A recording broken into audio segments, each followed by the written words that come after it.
হ্যাঁ, আমি জয়েন করে দিচ্ছি, একটু ওয়েট হ্যাঁ। করো।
আজকে চ্যাপ্টারের নাম কি? আজকে ecology and ecosystem, environmental first chapter.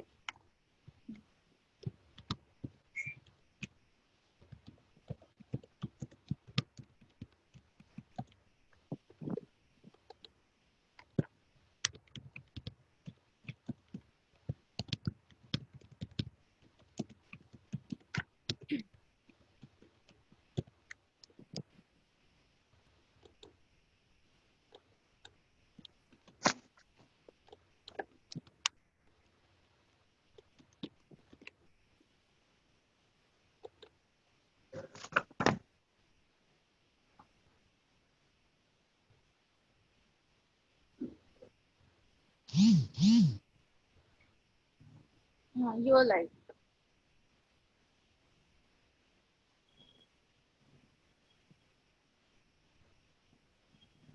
হ্যাঁ, এখানে নোটিফিকেশন আসছে। ঠিক আছে, তুমি ক্লাস স্টার্ট করো, কিছু অসুবিধা হলে আমি একটু একবার মিস কল দিয়ে আচ্ছা দিও, ওকে? আচ্ছা, আমি স্ক্রিনটা শেয়ার করে নিই।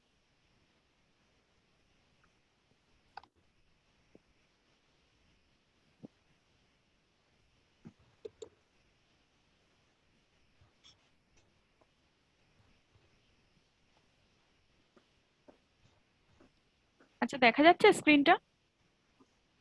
হ্যাঁ দেখা যাচ্ছে। হ্যাঁ ম্যাম, ওকে দেখা যাচ্ছে। ওকে ওকে, হ্যাঁ দেখা যাচ্ছে। ঠিক আছে। আচ্ছা ম্যাম, তাহলে আমি স্টার্ট করি আজকে। হ্যাঁ হ্যাঁ, শিওর। কিছু ওকে, অসুবিধা হলে আমাকে একটু কল করে নিও, আমি অন্য কাজে যাচ্ছি। ঠিক আছে, আমি এমনি মোবাইল কল করবো। হ্যাঁ। ওকে ওকে, থ্যাংক ও, ইউ। ঠিক আছে, থ্যাংক ইউ। চলো। আচ্ছা, আজকে গুড মর্নিং সবাইকে। সকালে ক্লাস হচ্ছে আজকে। Good morning ma'am. হ্যাঁ, গুড মর্নিং ম্যাম। মর্নিং। হ্যাঁ, গুড তো মর্নিং। সবাই কেমন আছো আজকে বলো একটু। হ্যাঁ ঠিকঠাক। ওকে। যা তো বাইরে পরিস্থিতি। আপনি কেমন আছেন? হ্যাঁ, চলছে। এই সবের মধ্যে ভালো থাকতে হবে আর কি, মানে ওইভাবেই তো। হ্যাঁ। হ্যাঁ, ওই পজিটিভ ভাবতে হচ্ছে, বেশি বাইরে বেরোনো যাবে না, এই সবের মধ্যেই চলতে হবে সেইভাবেই। চলো, আগের দিন তো একটা বায়োলজির ক্লাস আমি নিয়েছি ফার্স্ট। তোমাদের সাথে এমনি মোটামুটি একটা পরিচয় হয়েছে। আর আজকে আমি স্টার্ট করছি এনভায়রনমেন্টাল সায়েন্স, ঠিক আছে, ইভিএস টা। তো এই আমাদের যে মডিউল, অনেকেই পেয়েছো, কিছু কিছু জন দেখছিলাম পাওনি। পেয়ে যাবে, আশা করি এই সপ্তাহেই পেয়ে যাবে। তো আমাদের এই ফার্স্ট যে মডিউলটা আছে এখানে ইভিএস এর 3টে চ্যাপ্টার আছে, ঠিক আছে? তো তার মধ্যে যে ফার্স্ট চ্যাপ্টারটা রয়েছে আমাদের ইকোলজি অ্যান্ড ইকোসিস্টেম, তো এটাই আমাদের ফার্স্ট চ্যাপ্টার। এটাও একটা মানে একদম গ্রস আইডিয়া আমাদের পুরো এনভায়রনমেন্টাল সায়েন্স বলবো না, ইকোলজি বা ইকোসিস্টেমের ওপর একটা গ্রস আইডিয়া, একদম বেসিক আইডিয়া, জাস্ট যেগুলো না জানলে নয়, একদম বেসিক কনসেপ্ট। তো চলো আজকে স্টার্ট করা যাক।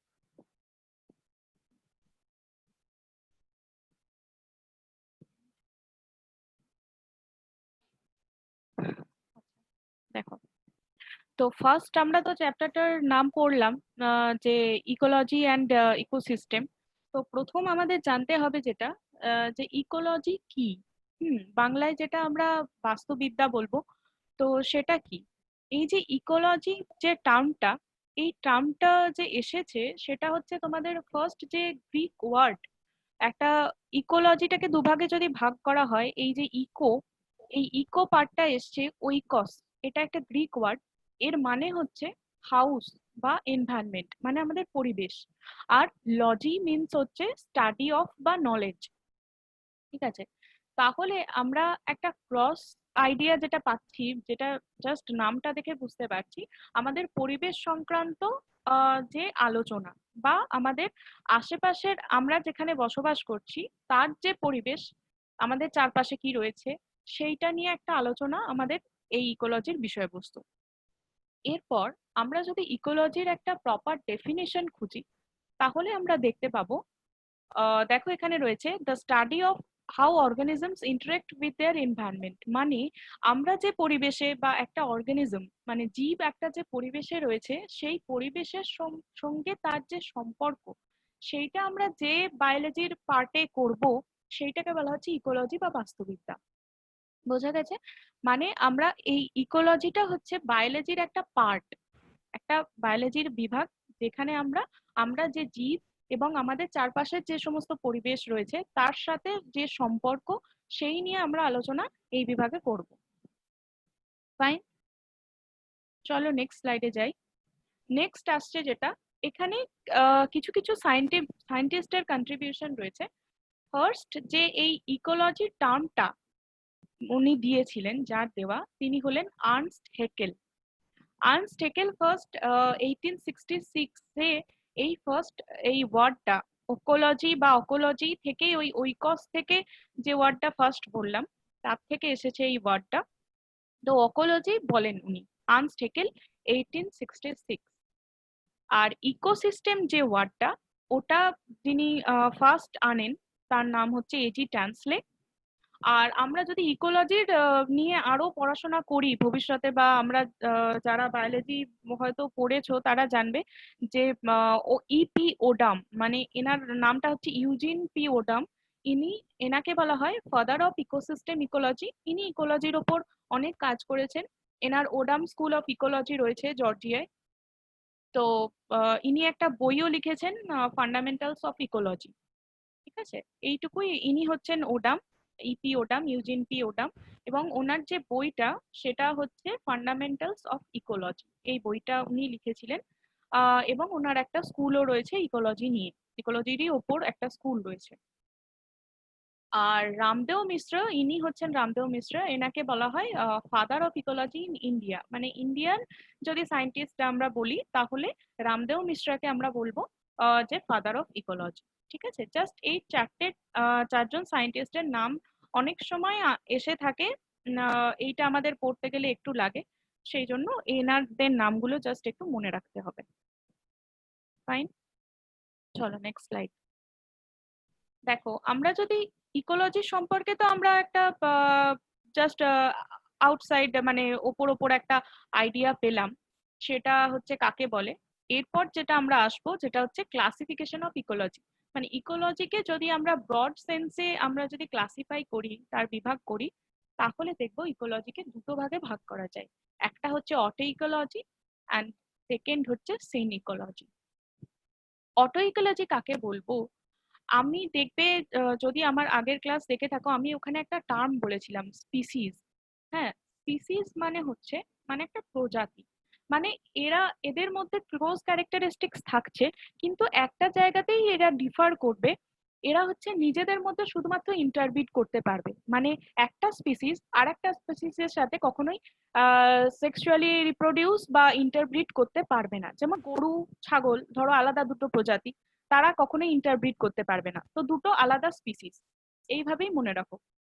তাহলে অটোইকোলজি কখন আমরা বলবো, যখন আমরা একটা মাত্র স্পিসিসের ওপরই পড়াশোনা করব বা একটা মাত্র স্পিসিসের ইকোলজি নিয়ে আমরা জানবো, তাহলে সেটাকে বলা হবে অটোইকোলজি। আর সিন ইকোলজি হচ্ছে যখন ধরো এক বা মানে দুই বা ততোধিক আমরা স্পিসিস নিয়ে আলোচনা করব, সেইটাকে বলা হয় সিন ইকোলজি।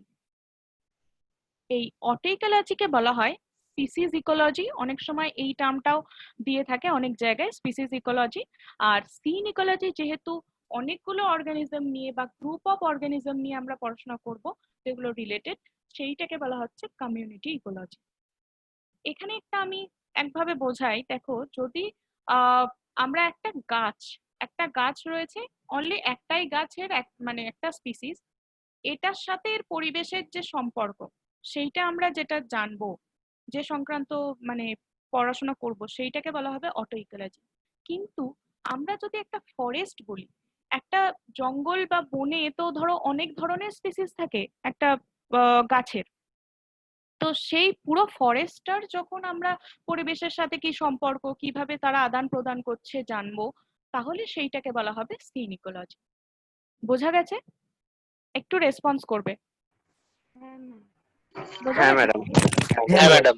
ওকে ওকে, তাহলে আমি দেখো নেক্সট স্লাইডটায় যাচ্ছি। এখানে দেখো রয়েছে levels of organization in biology. মানে আমরা একদম দেখবো, আমরা একদম ছোট স্তর থেকে একদম ব্রড সেন্সে কিভাবে যাব। আমাদের যে এই প্রাণ শুরু হয়, আমরা জানি আমাদের কোষ থেকে, কিন্তু কোষকেও তো ব্রেক করা যায়। তাহলে আমাদের জীবন একদম শুরু হয় একটা মাত্র পরমাণু দিয়ে। পরমাণু দেখো, অ্যাটম মানে smallest unit of a molecule. যদি আমরা সব থেকে ছোট দেখতে চাই, তাহলে দেখবো অ্যাটম একদম ছোট। ম্যাম, বায়োলজিক্যাল সিস্টেমের সবচেয়ে স্মলেস্ট ইউনিট তো সেলই, আর মানে সেটা যদি কেমিস্ট্রিগত ভাবে দেখতে চাই সেটা পরমাণু। হ্যাঁ, সেটা পরমাণু, কিন্তু আমি এখানে জাস্ট সেলটাকে ভাঙছি একদম। লেভেলস অফ অর্গানাইজেশন যেহেতু বলেছে, সেজন্য একদম ছোট থেকে, মানে ধরো সেলের মধ্যেও তো মলিকিউল রয়েছে, আচ্ছা, তাই না? বায়োলজির দিক থেকে এটা সেলই একদম ক্ষুদ্রতম এককই বলা হয়, কিন্তু আমি জাস্ট এটা ব্রডার সেন্সে দেখছি এটা। ঠিক আছে, একদম ছোট থেকে বড়তে যাচ্ছি। কেমিস্ট্রির দিক থেকে হলেও আমি এটা একদম ছোট থেকে দেখছি। আচ্ছা আচ্ছা, ঠিক আছে, তো দেখো সেলকে যদি আমরা দেখি তাহলে এটা স্মলেস্ট ইউনিট, ঠিকই বলেছো। এবার যদি আমরা দেখি একদম আরো ছোট, আমরা যদি ভাঙি, তাহলে দেখবো একদম পরমাণু। পরমাণু কতগুলো পরমাণু যুক্ত হয়ে কি হচ্ছে মলিকিউল বা অণু যেটা বলি। ধরো একটা অক্সিজেনের পরমাণু রয়েছে, অক্সিজেন যখন দুটো যোগ হচ্ছে তাহলে অক্সিজেনের মলিকিউল হচ্ছে অণু। এবার আমরা একটা সেল, কতগুলো মলিকিউল বা অণু নিয়ে হচ্ছে একটা সেল। মানে সেলের মধ্যে ধরো দেখো ডিএনএ রয়েছে, মানে ক্রোমোজোম রয়েছে, তার মধ্যে রয়েছে ডিএনএ, যেটাকে আমাদের জেনেটিক মেটেরিয়াল বলা হয়। ডিএনএ যেটা ডিঅক্সি রাইবো নিউক্লিক অ্যাসিড। তো এই ডিএনএ মধ্যে কিন্তু আমাদের বিভিন্ন ধরনের ধরো ফসফেট রয়েছে, ঠিক আছে, বিভিন্ন ধরনের পিউরিন রয়েছে, পিরিমিডিন রয়েছে। তো এইগুলো কি এক একটা মলিকিউল, কতগুলো মলিকিউল যোগ হয়েছে, তাহলে এই মলিকিউল গুলো নিয়ে একটা হচ্ছে সেল। এবার আমি আরেকটু যদি হায়ার গ্রেডে যাই, কতগুলো সেল নিয়ে হচ্ছে টিস্যু। মানে সেই সেল বা কোষগুলো যখন একটা মাত্র পার্টিকুলার ফাংশন করবে, সেইটাকে বলা হচ্ছে টিস্যু। মানে ধরো আমাদের লিভার, আমি যদি ধরি যকৃতের মধ্যে আমাদের টিস্যু রয়েছে, মানে কলা, টিস্যুর বাংলা হচ্ছে কলা। এই কলার মধ্যে রয়েছে সেল, মানে সেখানে কি থাকে, হেপাটোসাইট নামের এক ধরনের সেল থাকে। তাহলে ওই সেলগুলো শুধুমাত্র লিভারের যে ফাংশন, লিভারের মধ্যে যে কলা রয়েছে তার যে ফাংশন, সেইটাই শুধুমাত্র করবে। তাহলে কিছু টাইপের কতগুলো সেল যখন একটা মাত্র ফাংশন করবে, মানে বা সেম ফাংশন করবে, সেইটাকে বলা হচ্ছে টিস্যু। এবার ওই টিস্যুগুলো, অনেকগুলো টিস্যু একসাথে যখন যোগ হবে, সেইটাকে বলা হবে একটা অর্গান। এখানে দেখো এটা ব্রেন সেল নিয়েছে, নার্ভ সেল। তো এই ব্রেন সেল গুলো যখন একসাথে সাথে কানেক্ট হয়েছে এবং একটা পার্টিকুলার ফাংশন করছে, সেইটাকে বলা হচ্ছে অর্গান বা অঙ্গ। মানে আমাদের যদি বডিতে দেখি, আমাদের দেহতে অনেক অর্গান রয়েছে, যেমন মস্তিষ্ক রয়েছে, চোখ রয়েছে, কান রয়েছে, এগুলো সমস্ত অর্গান এক একটা। ঠিক আছে, লিভার রয়েছে, হার্ট রয়েছে, সবকিছু একটা পার্টিকুলার ফাংশন করে। লিভার যে কাজ করে সেটা নিশ্চয়ই হার্ট করে না, তাহলে পার্টিকুলার ফাংশন করে এক একটা, সেইগুলো হচ্ছে অর্গান। এবার আমরা অর্গানকে যদি আমরা অনেকগুলো অর্গান একসাথে মানে জড়ো হয় বা আমরা যদি মিক্সড করি, তাহলে সেইটাকে বলা হবে একটা অর্গানিজম বা ইন্ডিভিজুয়াল। মানে আমরা একটা সিঙ্গেল মানুষ, সেই সিঙ্গেল অর্গানিজমটা তৈরি হচ্ছে কি অনেকগুলো অর্গান নিয়ে। তাহলে আমরা কি একদম ছোট থেকে বড়র দিকে যাচ্ছি। এই যে ব্রেন, এই ব্রেনটা রয়েছে জেব্রার মধ্যে, তাহলে জেব্রার মধ্যে রয়েছে হার্ট, কিডনি, সমস্ত কিছু রয়েছে, সেগুলো একটা পার্টিকুলার অর্গান। এই অর্গানগুলো মিলিয়ে এই ইন্ডিভিজুয়াল অর্গানিজমটা কিন্তু তৈরি হচ্ছে। ঠিক আছে, এবার ধরো একটা পার্টিকুলার এরিয়াতে, ঠিক আছে, একটা পার্টিকুলার এরিয়াতে একটা পার্টিকুলার টাইমে, একটা গিভেন টাইমে সেখানে যত সংখ্যক জেব্রা রয়েছে বা একটা পার্টিকুলার স্পিসিস রয়েছে, একটা পার্টিকুলার প্রজাতি রয়েছে, সেইটাকে বলা হচ্ছে পপুলেশন। মানে ধরো 2011 সালের যে মানে সেন্সাস হয়েছিল, সেইটা ওয়াইজ আমাদের বলা হয় কি একটা ইন্ডিয়াতে হিউম্যান পপুলেশন কত, সেইভাবে বলা হয়। তাহলে এইটা হচ্ছে জনসংখ্যা, মানে কিভাবে গণনা হয়, তো এটা হচ্ছে পপুলেশন, মানে একটা নির্দিষ্ট প্রজাতি একটা পার্টিকুলার এরিয়াতে কতটা থাকছে, সেইটা হচ্ছে পপুলেশন। এরপর ব্রড লেভেলে আসছে, সেটা হচ্ছে কমিউনিটি। কমিউনিটি মানে হচ্ছে ডিফারেন্ট স্পিসিস। মানে ধরো এখানে জেব্রাও রয়েছে, এখানে জিরাফও রয়েছে, এখানে ধরো আরো কিছু থাকতে পারে, বাঘ, সিংহ, সবকিছু স্পিসিস রয়েছে। ঠিক আছে, ডিফারেন্ট স্পিসিস যখন একটা পার্টিকুলার এরিয়ার মধ্যে থাকবে, সেইটাকে বলা হচ্ছে কমিউনিটি। এখন দেখবে আমাদের একটা কমিউনিটি খুব নর্মাল টার্ম হয়ে গেছে, যে এই যে করোনার জন্য যে কমিউনিটি স্প্রেড, মানে কি আমাদের একটা কারো কিছু হাত থেকে আমরা নিচ্ছি, আমাদের আসছে, একটা অ্যানিমাল, অন্য কিছু অ্যানিমাল তার থেকেও আসতে পারে, তাহলে কি ডিফারেন্ট স্পিসিস এর মধ্যে এটা ঘোরাফেরা করছে। তাহলে একটা পার্টিকুলার এরিয়াতে যে ডিফারেন্ট স্পিসিস রয়েছে, তাহলে সেইটাকে বলা হবে কমিউনিটি। ঠিক আছে, এবার নেক্সট টার্ম আসছে ইকোসিস্টেম। ইকোসিস্টেম হচ্ছে যখন এই ডিফারেন্ট স্পিসিস তার সাথে যখন পরিবেশ যোগ হবে বা তোমার নন লিভিং ম্যাটার গুলো যোগ হবে, সেইটাকে বলা হবে কিন্তু ইকোসিস্টেম। দেখো এখানে তোমার জিরাফ রয়েছে, জেব্রা রয়েছে, এখানে দেখো জল রয়েছে, এখানে গাছ রয়েছে। তো সবকিছু মানে এর যে এনভায়রনমেন্ট টোটাল, এর সাথে যে এই ডিফারেন্ট স্পিসিস গুলো রয়েছে, তার যে একটা আদান প্রদান হচ্ছে, যা হোক, মেটেরিয়াল হোক, কিছু হোক। তাহলে এখানে তোমার ধরো মাটি রয়েছে, জল রয়েছে, বাতাস রয়েছে, অ্যাটমসফিয়ার রয়েছে, সবকিছুর সাথে যে এর একটা তোমার ইন্টারাকশন, সেইটাকে বলা হচ্ছে ইকোসিস্টেম বা বাস্তুতন্ত্র। বাস্তুতন্ত্রের উদাহরণ দিলে আমরা দেখবে বলতে পারি, যেমন একটা বলা হয় পন্ড ইকোসিস্টেম, মানে একটা পুকুর, একটা পুকুরের মধ্যে কি থাকে, একদম প্ল্যাঙ্কটন থাকে, ছোট ছোট অণুজীব থাকে, মাইক্রোবস গুলো থাকে, তারপর ছোট মাছ থাকে একদম, যেগুলো আমরা চারাপোনা বলি, ধরো পুঁটি মাছ বলি, সব রয়েছে। তারপর আমাদের আসছে বড় রুই, কাতলা, এগুলো। তো একটা ইকোসিস্টেম তৈরি হচ্ছে, মানে একটা পুকুর একটা পার্টিকুলার এরিয়া বা পার্টিকুলার জায়গা, তার মধ্যে যে সমস্ত ধরো মাইক্রোবস, লিভিং ম্যাটার রয়েছে, নন লিভিংও রয়েছে, যেমন ধরো মাটি, কিছু কিছু ছোট ছোট মাইক্রোবস রয়েছে, তো এবার জল রয়েছে। তো এই সব কিছুর মধ্যে যে ওরা একটা সাইকেল মেনটেন করে যে ইন্টারাকশন করছে, একটা স্তর থেকে আরেকটা স্তরে খাবার যাচ্ছে। যেমন ধরো মাইক্রোবস যেগুলো থাকে, সেইগুলোকে ধরো ছোট মাছগুলো খাচ্ছে, ছোট মাছগুলোকে বড় মাছগুলো খাচ্ছে, আবার এগুলো সাইক্লিক পদ্ধতিতে এগুলো আদান প্রদান হচ্ছে। তাহলে এই যে পন্ডের মধ্যে যে ইকোসিস্টেম একটা তৈরি হচ্ছে।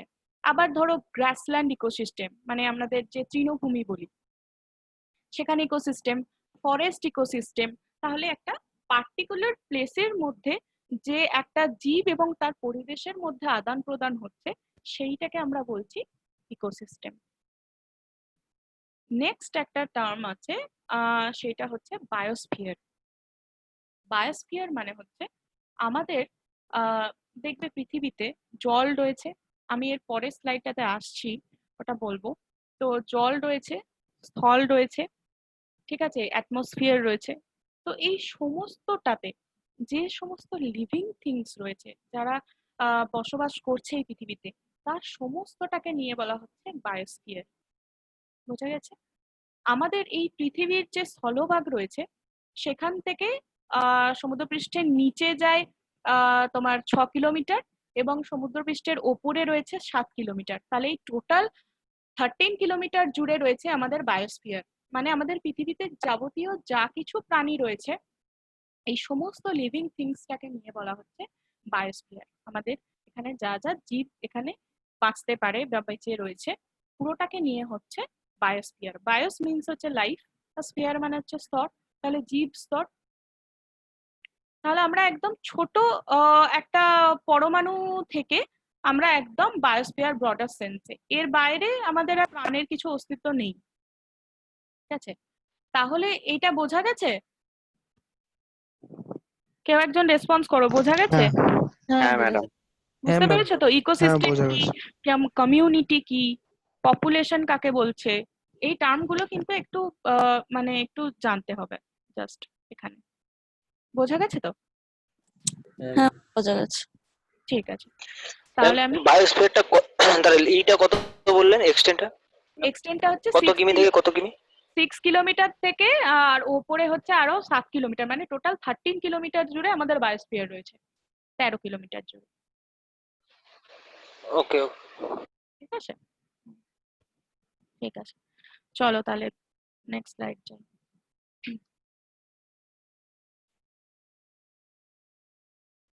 দেখো এখানে আমাদের রয়েছে যে স্ফিয়ার্স অফ আর্থ, মানে আমাদের পৃথিবীর কটা স্তর রয়েছে। তো এই যে আমাদের পৃথিবীর স্তর, আমি একটু আগে বললাম একটা স্তর নিয়ে তোমাদের সাথে আলোচনা হলো, সেটা হচ্ছে বায়োস্ফিয়ার মানে জীব স্তর। এই জীব স্তর ছাড়া এই পৃথিবীর আমাদের আরো 3টে স্তর রয়েছে। কি কি একবার নামগুলো জেনে নি। সেটা হচ্ছে লিথোস্ফিয়ার, হাইড্রোস্ফিয়ার, বায়োস্ফিয়ার তো বললাম, আর একটা হচ্ছে অ্যাটমসফিয়ার। ঠিক আছে, তাহলে এই লিথোস্ফিয়ারটা কি?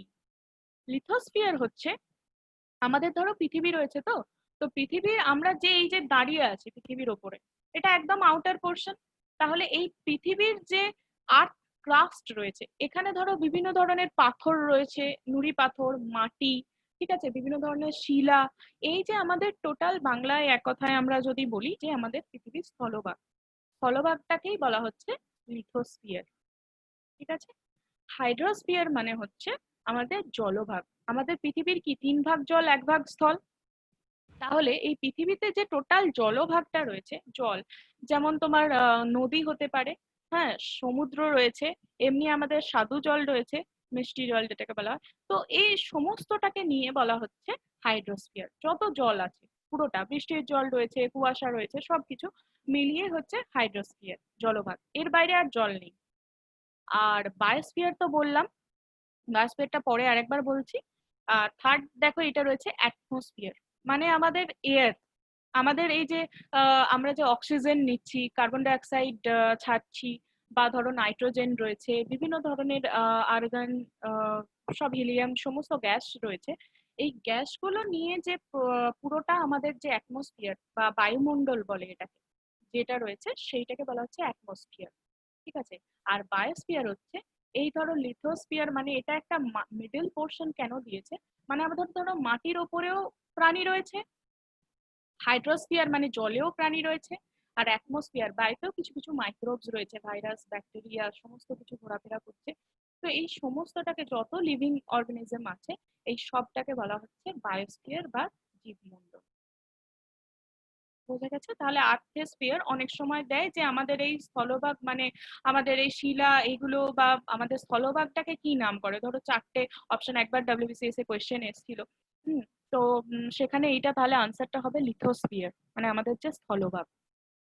ঠিক আছে, স্থলভাগ, জলভাগ, জীবমণ্ডল, আর এটাকে বলা হয় বায়ুমণ্ডল। ঠিক আছে। হ্যাঁ ম্যাডাম। ঠিক আছে। নেক্সট দেখো আসছে, এটা হচ্ছে সিম্বায়োটিক রিলেশনশিপ। এই ওয়ার্ডটার মানে হচ্ছে, আমি তো স্পিসিস নিয়ে আমরা জানলাম যে স্পিসিস কাকে বলছে। হ্যাঁ, তো দুটো স্পিসিস এর মধ্যে যে সম্পর্ক, ঠিক আছে, এতে একটা স্পিসিস তো বেনিফিট হবেই, মানে এ উপকার পাবেই।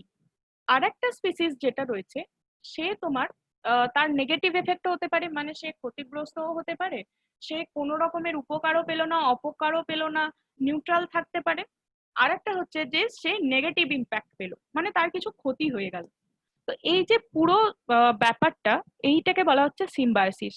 মানে সোজা কথায় আমরা যদি বলি, তাহলে দুটো প্রজাতির মধ্যে কিরকম সম্পর্ক রয়েছে, কি সম্পর্কে তারা একটা সাথে আরেকজন থাকছে, বা কি জিনিসপত্র আদান প্রদান করছে, এই সমস্তটাকে বলা হচ্ছে সিম্বায়োসিস। ঠিক আছে, এইটাকে বাংলায় মনে হয় মিথস্ক্রিয়া বলে, বা মিথস্ক্রিয়াই বলে এই যে মিথজীবিতা মনে হচ্ছে। মিথজীবিতা।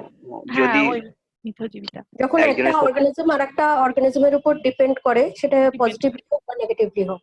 হ্যাঁ, মিথজীবিতা। আর এই ব্যাপারটাকে তো মিথস্ক্রিয়া বলবে তাহলে নাকি, হ্যাঁ, মানে যে এই যে ইয়েটা রয়েছে, প্র্যাকটিসটা প্রসেসটা, হ্যাঁ হ্যাঁ, প্রসেসটা সেটাকে মিথস্ক্রিয়া। মিথস্ক্রিয়া, হ্যাঁ, হুম। ক্রিয়া করছে। তো এইখানটায় জাস্ট জেনে রাখো যে সিম্বায়োসিস যেটা রয়েছে, এইটা তিনটে টাইপের হতে পারে। একটা হচ্ছে কমেন্সালিজম, মিউচুয়ালিজম, প্যারাসিটিজম। ঠিক আছে, তো আমি এই তিনটে নিয়ে একটু পরে আসছি। তার আগে একটা জিনিস বলছি, সেটা হচ্ছে আমরা যদি এই সিম্বায়োটিক রিলেশনশিপটাকে আমরা যদি আরো ব্রডার সেন্স মানে অত ডেপথে না যাই, জাস্ট একটা আউটার লাইনে আমরা যদি ডিভাইড করি, তাহলে আমরা দেখতে পাবো এটাকে দুভাগে ভাগ করা যায়। ঠিক আছে, একটা হচ্ছে এন্ডোসিম্বায়োসিস আর একটা হচ্ছে একটোসিম্বায়োসিস।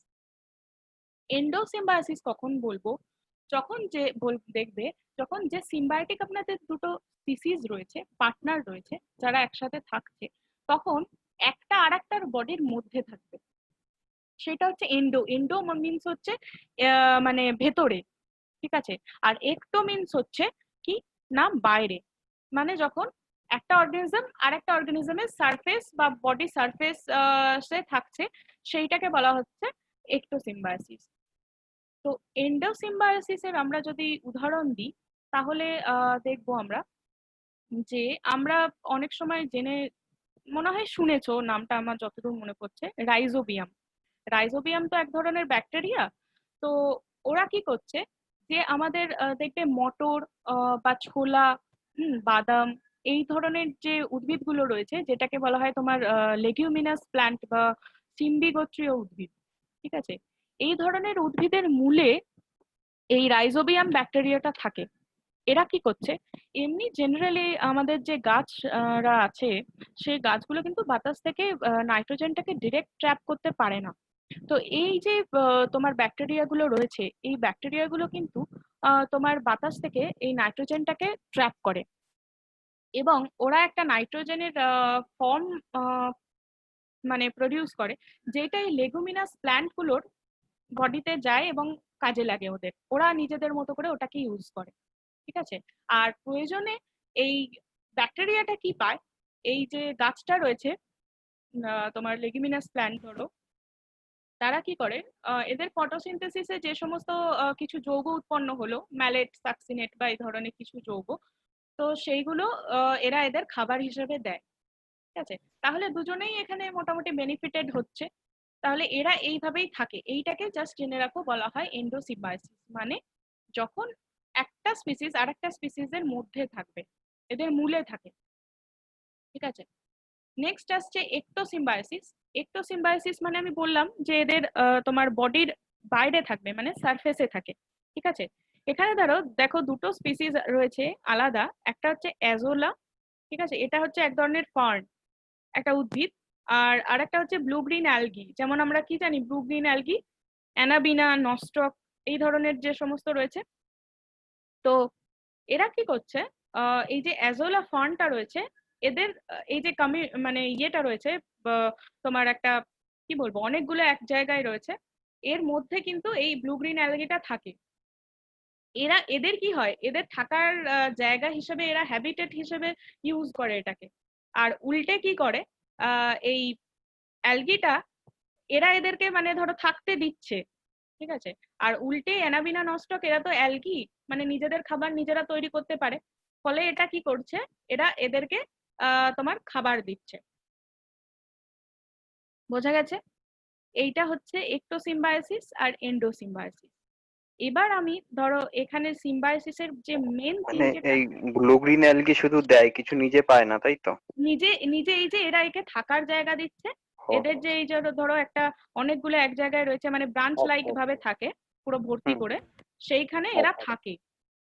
আচ্ছা, এরা এমনি আলাদা কোথাও আলাদাভাবে থাকতে পারে না, এরা কাউকে জেনারেলি একটা থাকে আশ্রয় না। করে থাকতে হবে, তাই তো? হ্যাঁ, কিছুর ওপর ধরো শ্যাওলা টাওলা এমনি আমরা দেখি না, যেমন ধরো একটা হুম হুম সাবস্ট্রাটামের ওপর জেনারেলি গ্রো করে, হুম হুম ঠিক হুম। আছে। তো এরাও তেমনি এইটার ওপরে গ্রো করে, আচ্ছা, কিছু একটা খোঁজে। ঠিক হুম, আছে। এইভাবে এরা সিম্বায়োটিক রিলেশনশিপে থাকে। তো আমরা এবার দেখো যে সিম্বায়োসিসের মেন তিনটে টাইপ পড়েছিলাম, কমেন্সালিজম, মিউচুয়ালিজম, প্যারাসিটিজম। এই তিনটে টাইপ নিয়ে একটু দেখবো। তো দেখো নেক্সট স্লাইডে যাচ্ছি। মিউচুয়ালিজম। মিউচুয়ালিজম হলো এমন একটা রিলেশনশিপ যেখানে দুটো স্পিসিসের মধ্যে, বলেছি আমি ইন্টারাকশন, তো দুটো স্পিসিসই কিন্তু বেনিফিটেড হবে, মানে এ ওকে হেল্প করবে, ও ওকে হেল্প করবে, সেইভাবে ওরা থাকবে। বোঝা গেছে? তাহলে হচ্ছে যদি স্পিসিস এ আর স্পিসিস বি দেখি, তাহলে এও বেনিফিটেড হবে, ও বেনিফিটেড হবে, তাহলে দুটোই প্লাস, এও পজিটিভ এও পজিটিভ। তাহলে আমরা যদি মিউচুয়ালিজমের এক্সাম্পল দেখি, এখানে দেখো বিজ অ্যান্ড ফ্লাওয়ার, ঠিক আছে, মানে মৌমাছি আর আমাদের ফুল। এরা কি করছে, মৌমাছিরা কি করছে, একটা এখান থেকে মধু সংগ্রহ করছে, বা মধু বলা ভুল হবে, এখানে নেকটার, মানে এদের যে মকরন্দ বলে বাংলাতে, ওই ফুলের যে পরাগ যেটা বলে অনেক সময়, তো ওইটাকে কালেক্ট করছে, নিয়ে কি করছে, অন্য আরেকটা গাছে গিয়ে ফেলছে, বলে পরাগযোগ ঘটাচ্ছে। আর তাহলে বীজ তো ওইভাবে হেল্প করলো। আর ফ্লাওয়াররা কি করছে, এদেরকে ওইখান থেকে ওটা খেতে, ফলে এদের মানে এদের খাবার হিসেবে ইউজ হচ্ছে মৌমাছিদের। আর ফুলটা কি করছে, ওদের পরাগযোগ ঘটছে, তাহলে দুজনেই বেনিফিটেড হচ্ছে। আরেকটা দেখো এক্সাম্পল এখানে, অক্সপেকারস অ্যান্ড জেব্রাস। এই অক্সপেকার এরা কি করছে, অক্সপেকাররা এক ধরনের পাখি। এরা কি করছে, এই ধরো জেব্রা বা এদের এখান থেকে এদের বডিতে যে সমস্ত ধরো কিছু কিছু মাইক্রোবস বা টিক্স, এক ধরনের পোকা টোকা, এই সমস্ত প্যারাসাইট গুলো রয়েছে, এদের এখান থেকে এরা খুঁটে খুঁটে খেয়ে নেয় এগুলো। ফলে এ কি সুস্থ থাকছে, এর কোনো অসুবিধা হচ্ছে না। আর এরা এদের মানে এখান থেকে খাবারটা পাচ্ছে, ফলে কি জেব্রার পেস্ট কন্ট্রোলও হচ্ছে, মানে ওর শরীরটা পরিষ্কার থাকছে, আর এরা এদের খাবার হিসেবেও, মানে এরা খাবার পাচ্ছে। তাহলে দুজনেই একটা মিউচুয়ালিস্টিক রিলেশনশিপে থাকে। এখানে আর দুটো ইম্পর্টেন্ট এক্সাম্পল আমাদেরকে একটু পড়তে হবে। নেক্সট স্লাইডে আমি যাচ্ছি। দেখো, এটা হচ্ছে, একটা হচ্ছে লাইকেন আর একটা হচ্ছে মাইকোরাইজা। তো এই লাইকেন্স ব্যাপারটা যেটা আছে, এখানে শুধু জেনে রাখো, আমরা নেক্সট যখন তোমার ফানজাই বা অ্যালগি চ্যাপ্টারটার আছে একটা, সেটাতে আমরা আরো ডিটেলস জানবো লাইকেন নিয়ে। এটা হচ্ছে, লাইকেন্সরা কিভাবে থাকে, একটা মিউচুয়ালিস্টিক অ্যাসোসিয়েশনে থাকে একটা অ্যালগি আর ফানজাইয়ের মধ্যে। মানে এই লাইকেনটা হচ্ছে একটা ফানজাই, ঠিক আছে, আর তোমার একটা যে কোনো অ্যালগি বা কিছুর ওপরে কিন্তু এরা জন্মায়। তো এই লাইকেনটা কি করছে, লাইকেন তো নিজে জেনারেলি এরা খাবার তৈরি করতে পারে না, পরে অ্যালগির কাছ থেকে এরা খাবারটা নেয়। আর এই লাইকেনটা যে কি করে, এনভায়রনমেন্ট থেকে কিছু ধরো অক্সিজেন বা কিছু নাইট্রোজেন এরা ট্র্যাপ করে অ্যালগিটাকে দেয়, বা একটা এরা লাইকেনটা প্রোটেকশন হিসেবে ইউজ হয়। মানে ধরো ফট করে একটা কোনো অ্যানিমাল এসে আগেই অ্যালগিকে চোখে পড়ে না, আগে লাইকেনটা চোখে পড়ে। তো এইভাবে এরা মিউচুয়ালিস্টিক অর্গানিজমে থাকে। অনেক সময় এটা কোশ্চেন আসে যে লাইকেন মানে কোন দুটো অ্যাসোসিয়েশনের মধ্যে মিউচুয়ালিস্টিক, মানে অ্যালগি ফানজাই দিতে পারে, প্ল্যান্ট অ্যালগি দিতে পারে, এরকম ডিফারেন্ট চারটে অপশন দিতে পারে। তাহলে এটা আনসার কিন্তু অ্যালগি অ্যান্ড ফানজাই এর মিউচুয়ালিস্টিক যে অ্যাসোসিয়েশন, সেইটাকে বলা হচ্ছে লাইকেন। আর একটা হচ্ছে মাইকোরাইজা।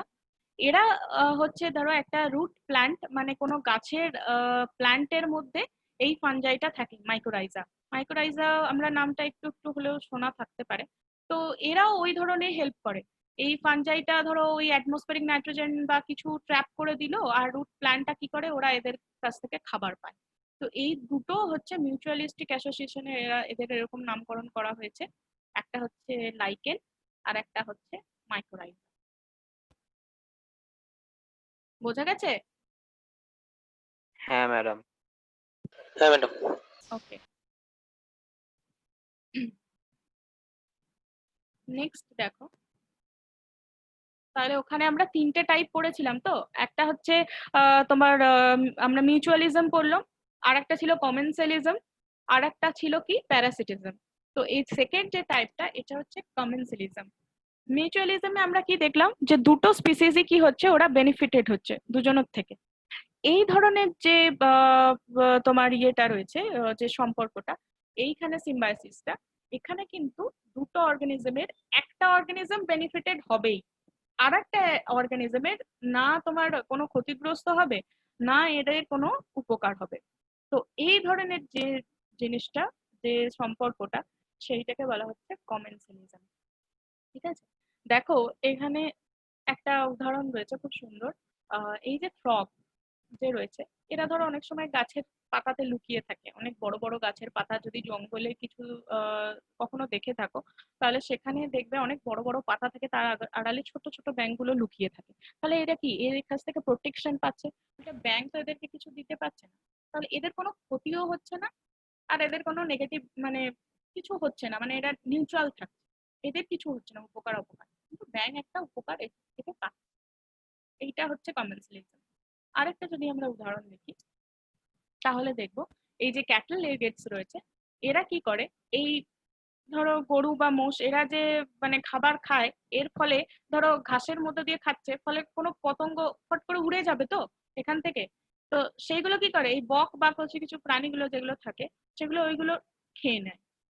তো এর তো কিছু মানে ক্ষতি হচ্ছে না, কিন্তু এ খাবারটা ফট করে পেয়ে যাচ্ছে।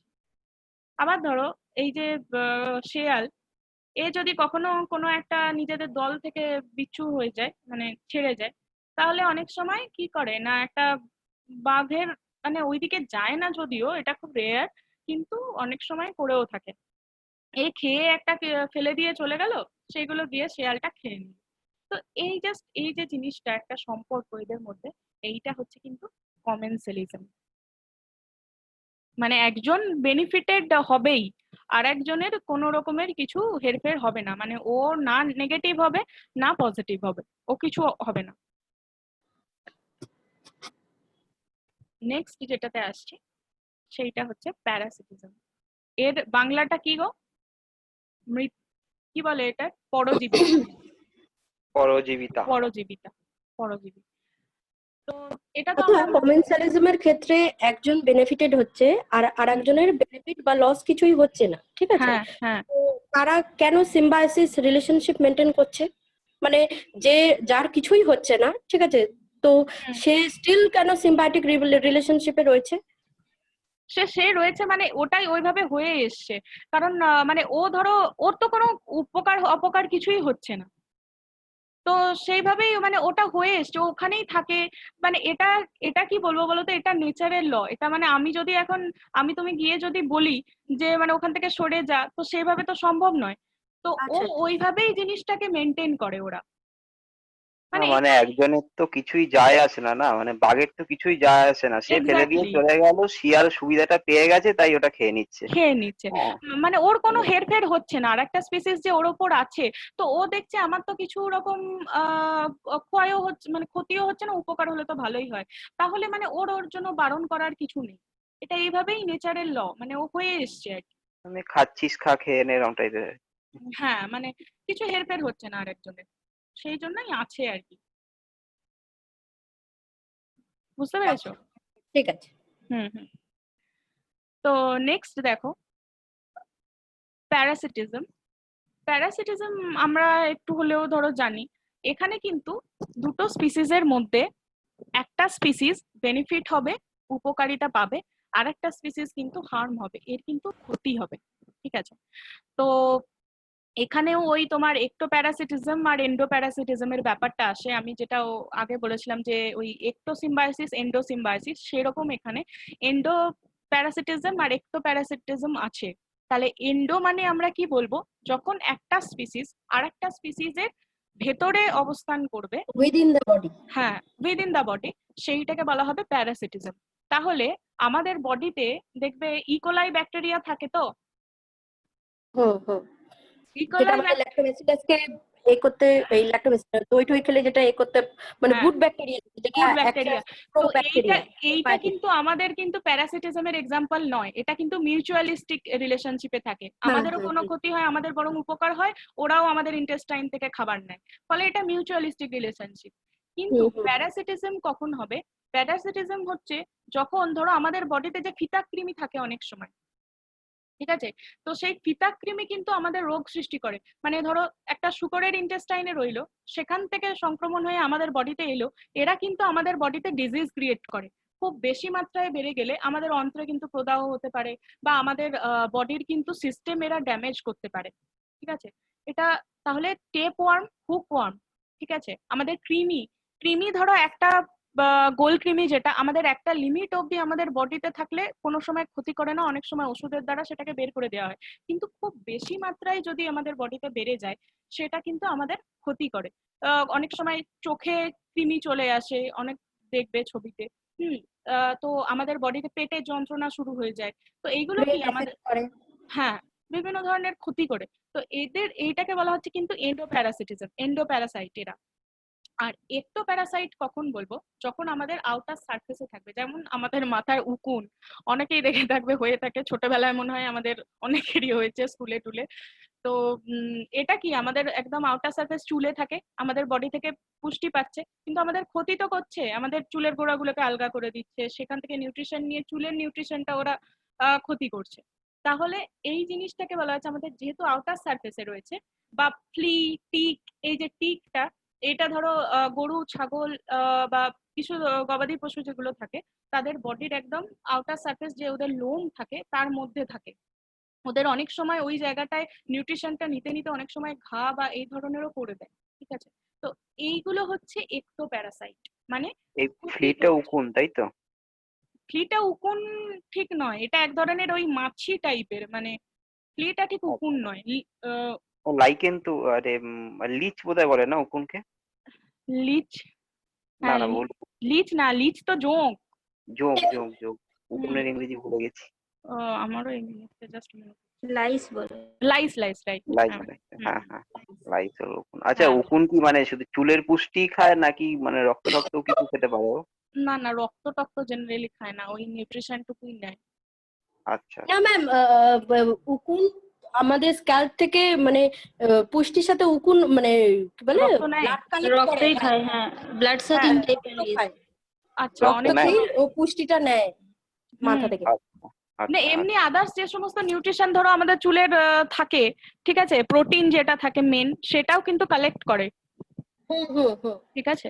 তো এইটাকেই বলা হয়, মানে আমাদের আউটার সারফেসে যখন থাকবে সেইটাকে বলা হচ্ছে তোমার একটোপ্যারাসাইট। যখন বডির ভেতরে রয়েছে, উইদিন দা বডি বা ইনসাইড দা বডি, সেইটা হচ্ছে তোমার এন্ডোপ্যারাসাইট। তাহলে একজন ক্ষতি হলো, আর একজনের কিন্তু মানে বেনিফিট হলো, এইটা হচ্ছে প্যারাসিটিজম। এরপরে একটা ইন্টারেস্টিং জিনিসে আসছি, সেইটা হচ্ছে আচ্ছা, এই টেপওয়ার্ম আর ফ্ল্যাট ওয়ার্ম কি একই?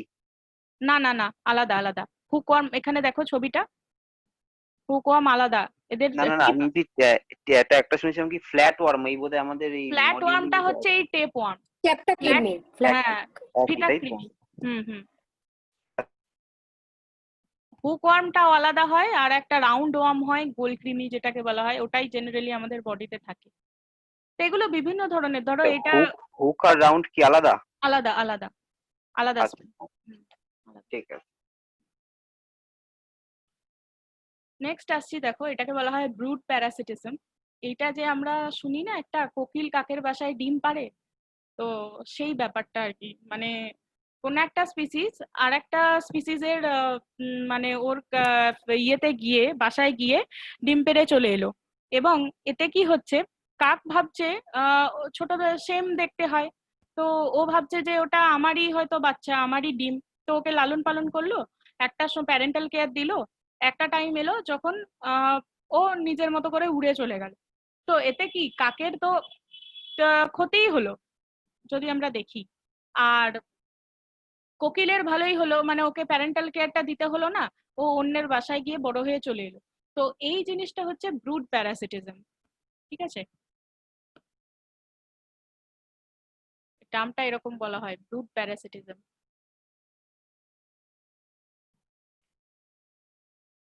নেক্সট দেখো আর একটা রিলেশনশিপ আসছে, সেটা হচ্ছে কম্পিটিশন, ঠিক আছে। কম্পিটিশন হচ্ছে এইটা এক ধরনের কম্পিটিশন যেটা হচ্ছে দুটো স্পিসিস একটা লিমিটেড রিসোর্সের জন্য করবে। মানে ধরো একটা এখানে সিংহ আছে, হায়না আছে, এই জেব্রাটাকে ধরেছে, তো এর জন্য দুজনে মিলে তোমার লড়াই করছে। তো এইটাতে কি হতে পারে, এ ধরো এটাকে খেয়ে নিল, বা এটাকে খেয়ে নিল, আর একজন পেলো না, সরে গেল, বা দুজনে এটাকে খেয়ে নিল। তো এই ধরেন এইটা কম্পিটিশন, মানে একটা পার্টিকুলার রিসোর্সকে নিয়ে যে ওদের মধ্যে ইন্টারাকশনটা হচ্ছে, সেইটাকে বলা হচ্ছে কম্পিটিশন বা প্রতিযোগিতা। তো আমাদের ক্ষেত্রেও এটা তো দেখতেই পাচ্ছ, আমাদের যে একটা সিটের জন্য, আমাদের একটা ভ্যাকেন্সির জন্য কতজন মিলে আমরা লড়ছি। তো এই জিনিসটাকে বলা হচ্ছে কম্পিটিশন, এটা এক টাইপের ইন্টারাকশন, স্পিসিস এর ইন্টারাকশন, ঠিক আছে। নেক্সট দেখো আসছি প্রিডেশন। প্রিডেশন মিন্স হচ্ছে শিকার, মানে যে শিকার করা হয়। তো এই প্রিডেশনে একটা যে স্পিসিস থাকে সেইটাকে বলা হচ্ছে প্রিডেটর বা শিকারী, আর একটা যে যাকে খাচ্ছে সেটাকে বলা হচ্ছে প্রে, ঠিক আছে। তাহলে এখানে কি একটা প্রিডেটর কি করবে, প্রেটাকে পুরো খাবে। তাহলে এই প্রিডেটর আর প্রে রিলেশনশিপটা একটা ইকোসিস্টেম বা একটা কমিউনিটির পক্ষে খুব জরুরি। কারণ ধরো আমি এটার প্রিডেটরের পরে আসছি, একটু ডিটেলস আছে। তো এই প্রিডেটর যদি না থাকে তাহলে কিন্তু একটা ইকোসিস্টেমের ক্ষতি হবে। মানে একটা বড় স্পিসিসকে যদি আমরা সেখান থেকে সরিয়ে নিই, তাহলে তো মানে যে ছোট স্পিসিস গুলো রয়েছে, ধরো আমরা যদি এখানে চিলকে সরিয়ে নিই বা বাজপাখিকে সরিয়ে নিই, তাহলে তো এই যে পপুলেশনটা প্রচুর বেড়ে যাবে, বা এরাও খাবার পাবে না, ফলে একটা লেয়ার কিন্তু খুব ক্ষতিগ্রস্ত হবে, ঠিক আছে। তাহলে এরা কি শিকার করছে, এবং ইকোসিস্টেমের যে ব্যালেন্সটা রয়েছে, একটা প্রাণীদের মধ্যে যে ব্যালেন্স, সেই ইকোসিস্টেমের ব্যালেন্সটা কিন্তু এই প্রে প্রেডেটর রিলেশনশিপটার মাধ্যমে রক্ষা পাচ্ছে। আর একটা যে ইয়ে রয়েছে রিলেশনশিপ, নেক্সট লাস্ট, সেইটাকে বলা হচ্ছে অ্যামেনসেলিজম। অ্যামেনসেলিজম হচ্ছে এখানে না একজন অপকার হচ্ছে, মানে ওর ডিসঅ্যাডভান্টেজ পাচ্ছে, আর একজন কিন্তু আনএফেক্টেড থেকে যাচ্ছে, মানে ওর কোনো ক্ষয়ক্ষতি হচ্ছে না। যেমন ধরো পেনিসিলিয়াম গাছটা, ও তো পেনিসিলিয়াম নোটেটাম যে ছত্রাকটা, সরি, তো এ কি করছে, পেনিসিলিন সিক্রেট করছে। এই পেনিসিলিনটা আবার কি করছে, এটা একটা অ্যান্টিবায়োটিক রূপে কাজ করছে এবং ব্যাকটেরিয়াটাকে মারছে। তাহলে কি হলো, ব্যাকটেরিয়াটা মরে গেল, আর একটা স্পিসিস কিন্তু কোনো কিছু ওর হেরফের হলো না, মানে ও জাস্ট সিক্রেট করলো পেনিসিলিনটা, বোঝা গেছে। তাহলে কি হলো, একটা ডিসঅ্যাডভান্টেজ হলো, একজনের ক্ষতি হলো, আর একজন আনএফেক্টেড থেকে গেল। এইটা হচ্ছে অ্যামেনসেলিজম, বোঝা গেছে। হ্যালো আর ম্যাডাম, হ্যাঁ বলো। এই এখানে যে একটা মডিউলে লেখা আছে যে Penicillium secrets penicillin which kills bacteria, তার মানে যেটা আমরা ওষুধটা যেটা খাই সেটা কি আমরা অ্যাকচুয়ালি পেনিসিলিয়ামটা খাই, সেটা ভেতরে গিয়ে পেনিসিলিন তৈরি না না করে না না নাকি? না না না, পেনিসিলিয়াম নোটেটাম যে ছত্রাকটা থাকে, সেইটা পেনিসিলিন, এইটা একটা কেমিক্যাল কম্পাউন্ড, এইটা তৈরি হয় নিয়ে অ্যান্টিবায়োটিকটা আমাদের ল্যাবে তৈরি হয়, আমরা পেনিসিলিনটাই খাই ওষুধের মাধ্যমে, ছত্রাকটাকে খাই না। পেনিসিলিনটাকে খাচ্ছি। হ্যাঁ হ্যাঁ, আচ্ছা, আর যেটা কি এটা কি হ্যাঁ, তাহলে মানে এখানে অ্যাকচুয়ালি তাহলে এটা পেনিসিলিনটা কি? এই অ্যান্টিবায়োটিক হিসেবে কাজ করছে, পেনিসিলিনটা হচ্ছে একটা কেমিক্যাল কম্পাউন্ড, আচ্ছা, তাহলে রাসায়নিক এখানে যৌগ। প্লাস মাইনাস ওই যে রিলেশনশিপটা হচ্ছিল ওই এটাই তো ক্ষেত্রে বলছি, ধরো পেনিসিলিয়াম নোটেটাম, এটা পেনিসিলিনটা সিক্রেট করলো, তো মানে এই ছত্রাকটা পেনিসিলিনটা তৈরি করলো, ঠিক আছে। এবার এই কেমিক্যালটা কি করছে, যৌগটা আমাদের ব্যাকটেরিয়াটাকে মারছে, তাহলে পেনিসিলিনের কি কিছু মানে এর কিছু হেরফের হলো বডিতে? এর তো কিছু হচ্ছে না, বা ছত্রাকটার তো না ক্ষতি হচ্ছে না ক্ষয় হচ্ছে, কিন্তু ব্যাকটেরিয়াটা তো মারা গেল। হুম। তাহলে একজন ক্ষতিগ্রস্ত হলো, আর একজনের কোনো হেরফের হলো না। আচ্ছা, তাহলে এই এই যে পেনিসিলিন যেটা আমরা খাই, যেটা আমরা খেলাম, তা এর যেটা মরে গেল আমাদের ব্যাকটেরিয়াটা, হুম। তা মরে যাওয়ার পরে তারপরে কি কি আমাদের শরীরে থেকে যায়, ভেতরে বংশ বিস্তার করতে পারে, এরকম কিছু হয় নাকি ওটাও আস্তে আস্তে শেষ হয়ে যায়? পেনিসিলিন না না না না, এটা তো পেনিসিলিন ম্যাম তো বলবো একটা জিনিস, বলো। বলছি এটা তো পেনিসিলিয়াম নোটেটাম যে ছত্রাকটা, তার থেকে আমরা ওই পেনিসিলিন এটাকে কালেক্ট করে ভায়া ল্যাবে তৈরি ফার্মেন্টেশন করছি ট্যাঙ্ক দিয়ে কি বলে ওই এটা তৈরি করছি, তাই তো? তৈরি তাই করছি। ভিতরে থেকে যাওয়ার কোনো ব্যাপার নেই, ব্যাপার নেই। এটা পিউরিফাইড করে পিউরিফাইড যে পেনিসিলিন সেটা আমরা ইনটেক করছি খাচ্ছি। যখন আমাদের নিডেড। এটা জাস্ট কেমিক্যাল কম্পাউন্ড, এ কি করে বংশ বিস্তার করবে বলো তো? ও এ তো জাস্ট আচ্ছা একটা কেমিক্যাল কম্পাউন্ড। আচ্ছা, আমরা যেমন এমনি আদার্স অ্যান্টিবায়োটিক খাই, সেই রকমের জাস্ট একটা অ্যান্টিবায়োটিক, তারা তো তো বংশ একটা সময় পরে ওর প্রভাবটাও নষ্ট হয়ে যায় শরীরে আস্তে আস্তে, হ্যাঁ মিলিয়ে যায়। হ্যাঁ নর্মাল যেমন জাস্ট যে ডোসেজে থাকে সেই ডোসেজটা জাস্ট যায়, ব্যাকটেরিয়াটাকে কিল করে, এ যেমন তারপর ওর যা হয় অ্যাবজর্ব হয়ে যায়। তো আচ্ছা আচ্ছা এটা বাইরে তৈরি হয়, আমরা পেনিসিলিয়াম গাছটা ফাঙ্গাস বা ইয়েটাকে খাই না, ছত্রাকটাকে খাই না, জাস্ট ওটা ল্যাবে তৈরি হয় আলাদা করে ওষুধ বিভিন্ন পদ্ধতি। আচ্ছা, ওটা সিক্রেট করি তারপর আমাদের শরীরে দেওয়া হয়। আগে কালেক্ট হয়ে ওষুধটা ল্যাবে তৈরি হয়, সেই ওষুধটা আমরা খাই। আচ্ছা ঠিক আছে। তাহলে এই রিলেশনশিপ গুলো বোঝা গেল, তাই তো? বোঝা গেছে তো? ম্যাডাম সেকেন্ড এক্সাম্পলটা? সেকেন্ড এক্সাম্পলটা এখানে জাস্ট এমনি দেওয়া আছে, এটা কি একটা ওয়ালনাট ট্রি, এও একটা কেমিক্যাল সিক্রেট করছে, এই যে গাছটা, ঠিক আছে, এর যে রুট থেকে যে কেমিক্যালটা পাওয়া যাচ্ছে, এ চারপাশের যে স্পিসিস গুলো থাকছে এগুলোকে মানে মারতে সাহায্য করছে, এর নিজের কোনো ক্ষতি হচ্ছে না, বাকি চারপাশের জন্য ছোটখাটো যেগুলো আগাছা টাগাছা আছে সেগুলোকে মারে, এর নিজের কোনো ক্ষতি হচ্ছে না গাছটার, এটা এই আচ্ছা পাশের যে আগাছাগুলো তারা মারা যাচ্ছে। ঠিক আছে। ঠিক আছে, মানে ওই গাছটার আশেপাশে যত আগাছা আছে সব মরে যাবে? হ্যাঁ আগাছাগুলো কে কিল করতে পারে। মাটির নিচে থেকে কালেক্ট করে ও ছড়িয়ে দিচ্ছে ওর আশেপাশের আগাছাগুলোতে। নিচে থেকে কালেক্ট করে না গো, এর মানে জাস্ট এটা তো আমাদের তো এমনি কোনো এর আলাদা করে কোনো ইম্পর্টেন্স নেই তো, এমনি জাস্ট এর যে রুটে থাকে, এ চারপাশে ধরো আদার্স যে উল্টোপাল্টা গাছ বা কিছু ইয়েগুলো কিছু কিছু স্পিসিস রয়েছে পার্টিকুলার, সেগুলোকেও নিজে থেকেই এখানে মারা যায়, আলাদা করে কেউ কিছু ইয়ে করে। আচ্ছা আচ্ছা ঠিক আছে। তাহলে এইগুলোকে কি মানে চাষের জমি টমিতে এগুলো ব্যবহার করে নাকি এসব গাছগুলো? করে ওই হয়তো আগাছা কিছু মারার কিছু জন্য? আগাছা হয়তো তৈরি হয়, এরকম আমাদের অনেক কিছুই রয়েছে। আচ্ছা ঠিক আছে। নেক্সট দেখো একটা থিওরি রয়েছে, জাস্ট থিওরিটা সম্পর্কে ইন ডিটেলস আমাদের কিন্তু এখানে কোথাও কোয়েশ্চেন সেভাবে আসে না।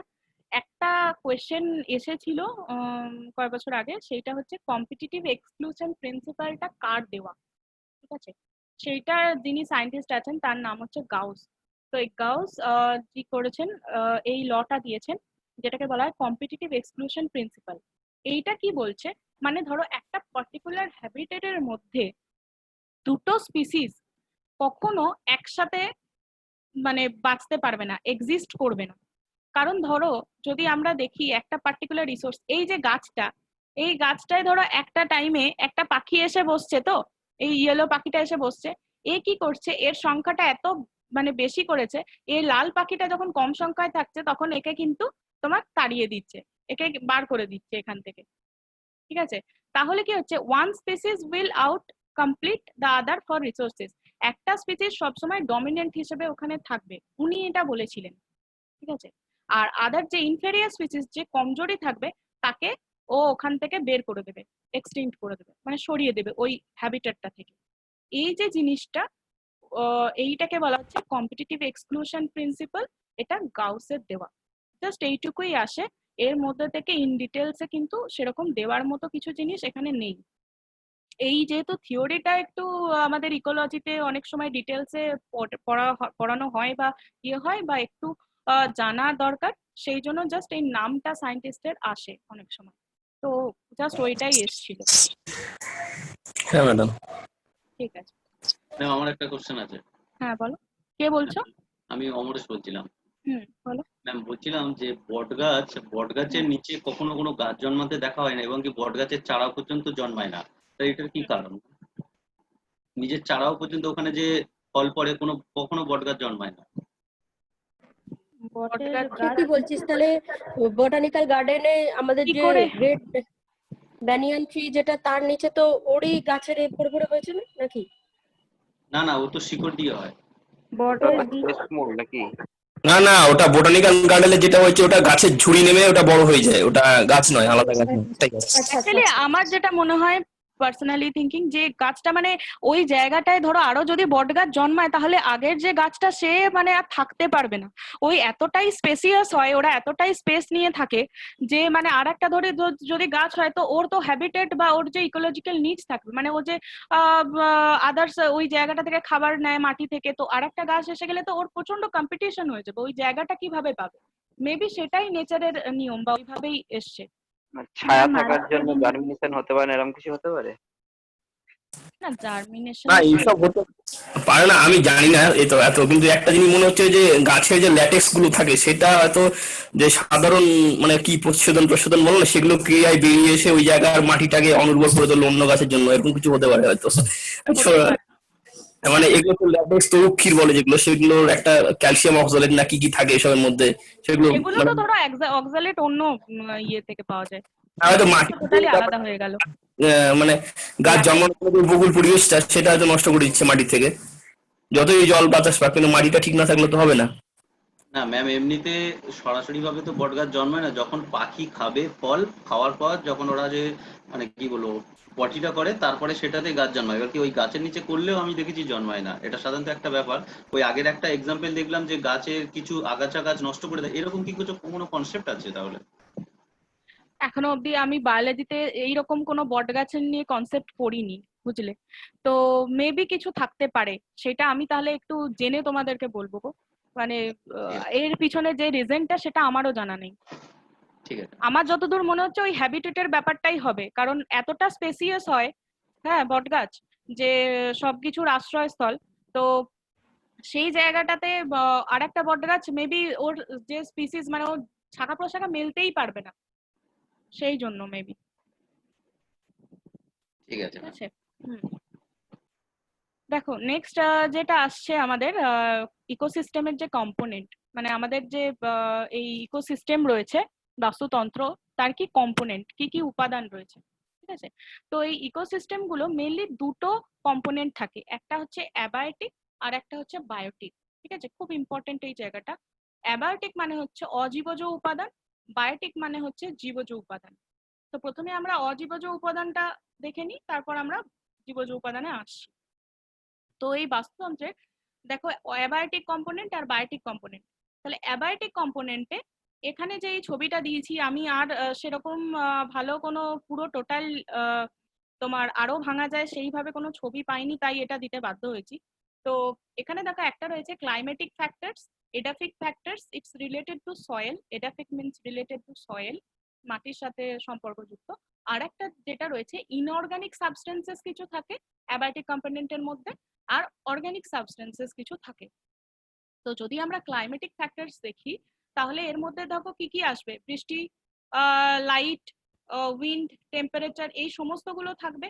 ঠিক আছে, আর যদি আমরা এডাফিক ফ্যাক্টরস দেখি তাহলে এর মধ্যে মাটি, তার পিএইচ, কি কি খনিজ পদার্থ রয়েছে, তার মাটির নেচার কিরকম, মানে টোপোগ্রাফি, এইগুলো সমস্ত কিছু আসবে এডাফিক ফ্যাক্টরের উপর। আর একটা যে আমি কম্পোনেন্ট বললাম অ্যাবায়োটিক, সেইটা হচ্ছে তোমার ইনঅর্গানিক সাবস্টেন্সেস। তাহলে ইনঅর্গানিক সাবস্টেন্সেস কি, যে সমস্ত ধরো মিনারেলস রয়েছে, ঠিক আছে, বা ধরো তোমার অক্সিজেন, কার্বন ডাই অক্সাইড, এগুলো সমস্ত কিছু আসছে ইনঅর্গানিক সাবস্টেন্সেস মধ্যে। আর অর্গানিক সাবস্টেন্সেস হচ্ছে যেগুলো প্রোটিন, ফ্যাট বলো, তারপর কার্বোহাইড্রেটস, এইগুলো সমস্ত আসছে অর্গানিক সাবস্টেন্সেস এর মধ্যে। তাহলে অ্যাবায়োটিক কম্পোনেন্টের জেনারেলি চারটে ভাগ করা হয়, একটা climatic factors, edaphic factors, inorganic substances, organic substances. ঠিক আছে, এইটা গেল অজীবজ উপাদান। ইনঅর্গানিক অর্গানিকটা দেয়া নেই কেন? ইনঅর্গানিক অর্গানিক মনে হয় তোমাদের মডিউলে দেয়া আছে, দেখে নিও একবার। যদি না থাকে আমি একটু তাহলে আরেকটা আলাদা পেজ করে আমি তোমাদেরকে প্রোভাইড করে দেবো। না না না, এখানে অ্যাবাইলিটি মডিউলে নেই। নেই তো? ওদিকে ঠিক আছে, আমি ক্লাইমেটিক এইরকম চার্টটা আমি পাইনি, সেই জন্য এখানে দিতে পারিনি, বুঝলে তো। ওটা কিন্তু থাকে, আমি তোমাদেরকে বানিয়ে আমি তোমাদেরকে প্রোভাইড করে দেবো ক্লাসের পরে আজকের মধ্যেই, ঠিক আছে? আচ্ছা কম্পোনেন্টটা এডাফিকের মানে বাংলা হোক যায় মানে কিছু একটা মানে এটা ঠিক ওটাই বুঝতে পারি ওটাই ক্লাইমেট বললাম, যেরকম বুঝতে পারছি। Related to soil. এডাফিক মানে মৃত্তিকা সম্পর্কিত, মানে ও, মাটি সংক্রান্ত যা কিছু, আর্থ মাটির থেকে। মধ্যে যা যা খনিজ, এর ক্লাইমেট মানে ধরো টোপোগ্রাফিটা কিরকম, নেচার কিরকম, এই সমস্ত হচ্ছে এডাফিক ফ্যাক্টরের মধ্যে। আচ্ছা এরপর আসছে ধরো বায়োটিক কম্পোনেন্ট, মানে জীবজ উপাদান। তো জীবজ উপাদানের মধ্যে তিনটে জিনিস মেন, ঠিক আছে? একটা হচ্ছে প্রোডিউসার্স, মানে এদেরকে বলা হয় উৎপাদক, কনজিউমার্স মানে এদেরকে বলা হচ্ছে খাদক, আর ডিকম্পোজার্স, ঠিক আছে?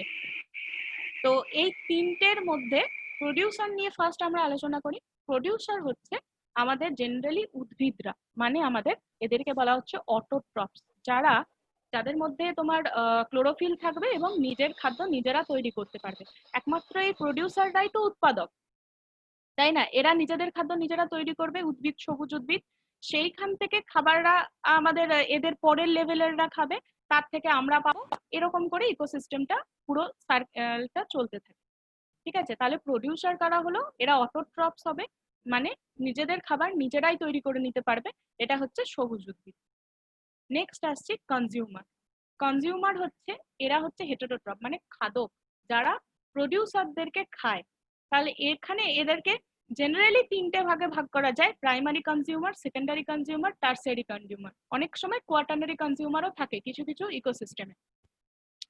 তো কনজিউমার দেখো, এরা হেটেরোট্রপস, এরা কি করে না প্রোডিউসারদের খায়। প্রোডিউসাররা যে মানে সবুজ উদ্ভিদরা যে খাবার তৈরি করলো, প্রোডিউস করলো, সেইটা কনজিউমাররা খাবে। তাহলে প্রাইমারি কনজিউমার ফার্স্ট পড়ি। প্রাইমারি কনজিউমার হচ্ছে প্রথম শ্রেণীর খাদক, মানে এরা কি করবে? সবুজ উদ্ভিদ থেকে ডিরেক্ট খাবারটা পাবে। মানে আমি ধরো একটা যদি ইকোসিস্টেম নেই, যদি আমরা গ্রাসল্যান্ড ইকোসিস্টেম নিই, এটা তো আমরা কম্পোনেন্টস অফ ইকোসিস্টেম পড়ছি, তাহলে আমরা যদি একটা জেনারেল ইকোসিস্টেম নিই, ধরো গ্রাসল্যান্ড ইকোসিস্টেম, ঠিক আছে? গ্রাসল্যান্ড মানে তৃণ, যে আমাদের চারণভূমি রয়েছে সেখানকার ইকোসিস্টেম। তাহলে এই যে আমাদের ঘাস টাস থাকে, এই ঘাসগুলো কারা খায়? ফড়িংরা খায়, তাই তো? তাহলে এরা হলো প্রাইমারি কনজিউমার। এবার ফড়িংদের কে খাবে? ব্যাঙ খাবে, তাহলে ব্যাঙকে বলা হবে সেকেন্ডারি কনজিউমার। তাহলে এই প্রাইমারি কনজিউমারদের যারা ভক্ষণ করবে তারা হবে সেকেন্ডারি কনজিউমার বা দ্বিতীয় শ্রেণীর খাদক, যেমন ব্যাঙ। এবার ধরো ব্যাঙকে কে ভক্ষণ করে? সাপ খাবে, তাহলে সাপকে বলা হবে টারসিয়ারি কনজিউমার। তাহলে এর কাছ থেকে খাবারটা খাচ্ছে কে? টারসিয়ারি কনজিউমার, ব্যাঙের কাছ থেকে সাপ। এবার সাপকে ধরো কে খাবে? ময়ূর, তাহলে ময়ূর হলো কোয়াটার্নারি কনজিউমার। বোঝা গেছে? তাহলে একটা পার্টিকুলার স্তর থেকে আরেকটা স্তরে কিন্তু এই এনার্জি, খাবারের মধ্যে দিয়ে তো আমাদের এনার্জি যাচ্ছে, তো এই এনার্জিটা কিন্তু একটা স্তর থেকে আরেকটা স্তরে কিন্তু যাচ্ছে, হায়ার লেভেলে। বোঝা গেছে? এরপর আসছে ডিকম্পোজার্স। হ্যাঁ বলো। মানুষ তাহলে কোনটার মধ্যে পড়ছে এগুলোর মধ্যে? মানুষ জেনারেলি টারসিয়ারি কনজিউমার বা কোয়াটার্নারি কনজিউমার। আচ্ছা আচ্ছা ম্যাডাম 4টা মডিউলে রয়েছে। আছে তো? থাকবে, এটা হ্যাঁ থাকবে। আছে। হুম হ্যাঁ ইম্পর্টেন্ট তো। হুম। এরপর দেখো আসছে ডিকম্পোজার্স। ডিকম্পোজার্স কারা? মানে এই যে আমাদের মাইক্রোবস রয়েছে, মানে এরা কি করছে? মৃত পচা গলা উদ্ভিদ থেকে এরা খাবারগুলো খাচ্ছে, আবার ওর মধ্যে থেকে কিছু কিছু মানে ওগুলোকে একদম যে মানে কমপ্লেক্স যে সমস্ত খাবার বা কম্পাউন্ড গুলো রয়েছে সেইগুলোকে ওরা একদম সিম্পল ফর্মে ভেঙে দিচ্ছে বিভিন্ন ধরনের এনজাইমেটিক রিঅ্যাকশনের দ্বারা। নিয়ে কি করছে? যে অজৈব লবণগুলো থাকছে সেগুলো আবার আমাদের ইকোসিস্টেমে ফিরিয়ে দিচ্ছে, যেগুলো মানুষ বিভিন্ন এয়ার থেকে বা সয়েল থেকে বা কিছু থেকে গ্রহণ করছে, বিভিন্ন প্রাণীরা। আর বাকিটা কি করছে? নিজেদের বডিতে ওরা এনগালফ করে নিচ্ছে। এদেরকে বলা হচ্ছে মৃতজীবী বা ডিকম্পোজার্স। এরা ডিকম্পোজ করছে ম্যাক্সিমাম কিছু এরা জেনারেলি কিছু ব্যাকটেরিয়ারা হয়। তাহলে পুরো ইকোসিস্টেমটা বোঝা গেছে? লাস্টের ইকোসিস্টেমের সেন্টেন্সটা বলবেন একবার, ডিকম্পোজারটা একবার বলবেন। হ্যাঁ, ডিকম্পোজার হচ্ছে জেনারেলি কিছু কিছু ব্যাকটেরিয়া হয় যারা ধরো কোনো মৃত একটা উদ্ভিদ, মৃত কোনো প্রাণী, সেটাকে জেনারেলি কি হয়, তোমার ওর মধ্যে থেকে যে কমপ্লেক্স ধরো মেটেরিয়াল যেগুলো রয়েছে সেইগুলোকে ওরা ভাঙে ছোট ছোট ইয়েতে। প্ল্যান্টেই ধরো কিছু কিছু ইয়ে রয়েছে, ব্যাকটেরিয়া রয়েছে যেগুলো ওরা ভাঙে সিম্পল একটা সরল যৌগে পরিণত করলো। তারপর তার থেকে ওরা কি করছে, কিছু কিছু ধরো লবণ, অজৈব লবণ বা কিছু কিছু মিনারেলস বা কিছু কিছু ইয়ে, ওগুলো ওরা আবার এনভায়রনমেন্টে ফিরিয়ে দিচ্ছে, আর কিছু কিছু নিজেদের বডিতে ওরা নিজেদের পুষ্টি হিসেবে নিচ্ছে। এইটাকেই বলা হচ্ছে ডিকম্পোজার্স বা মৃতজীবী যেটাকে বলে। আচ্ছা, বুঝলাম। বোঝা গেছে? ম্যাডাম স্যাপ্রো মানে কি? স্যাপ্রো মানে ওই যারা ওই মৃত পচা গলা উদ্ভিদ থেকে, মানে পচা গলা জিনিস থেকে যারা খাবারটাকে পুষ্টি সংগ্রহ করে, তাদেরকে বলা হয় স্যাপ্রোট্রপস। এক কথা বললে পচা জিনিসের যে একদম মানে রস যেটা, সেটা হ্যাঁ হ্যাঁ হ্যাঁ, স্যাপ, রস, প্ল্যান্ট স্যাপ বা স্যাপ থেকে অ্যানিমাল স্যাপ। স্যাপ্রো। স্যাপ হ্যাঁ স্যাপ। হ্যাঁ হ্যাঁ, একদম একদম। আচ্ছা আচ্ছা। হুম হুম, ঠিক আছে, তাহলে কম্পোনেন্টস অফ ইকোসিস্টেম হলো। এরপর যাই, নেক্সট স্লাইড দেখো। এইটা হচ্ছে ক্লাসিফিকেশন অফ ইকোসিস্টেম। মানে আমরা ইকোসিস্টেমের একটা টোটাল আইডিয়া পেয়েছি। এবার ধরো ইকোসিস্টেমকে আমরা দুটো ভাগে ভাগ করছি, একটা হচ্ছে ন্যাচারাল ইকোসিস্টেম আর একটা হচ্ছে আর্টিফিশিয়াল। ন্যাচারাল মানে কি, এমনি প্রকৃতিগতভাবে তৈরি হয়েছে। জেনারেলি এই ন্যাচারাল যে সমস্ত ইকোসিস্টেম রয়েছে, দেখো এখানে ভাগ রয়েছে, একটা ল্যান্ডের ইকোসিস্টেম জলের, আর একটা হচ্ছে অ্যাকুয়াটিক জলের মধ্যে ইকোসিস্টেম। এই ল্যান্ডের যে ইকোসিস্টেম, ফরেস্ট ইকোসিস্টেম, গ্রাসল্যান্ড আর ডেজার্ট। আর অ্যাকুয়াটিক সিস্টেম পুকুরের রয়েছে, সমুদ্রের আলাদা ইকোসিস্টেম থাকবে, এস্টুয়ারি, মোহনারও কিছু কিছু ছোট ছোট ইকোসিস্টেম থাকে। তো এই ন্যাচারাল ইকোসিস্টেমটা প্রকৃতিগত দিক থেকে যে ইকোসিস্টেম তৈরি হয়েছে সেটা জেনারেলি সূর্যের কিরণের ওপর, সোলার রেডিয়েশনের ওপর ডিপেন্ড করে। ঠিক আছে, এই যে ল্যান্ড ইকোসিস্টেম মানে ধরো আমাদের এই যে গ্রাসল্যান্ড ইকোসিস্টেমেরই যে এক্সাম্পল দিলাম, সেইটা ধরো ঘাস থেকে আমাদের সৌরশক্তি পাচ্ছে তবেই না খাবারটা তৈরি করছে, তাহলে এটা টোটালি সোলার রেডিয়েশনের ওপর ডিপেন্ডেন্ট।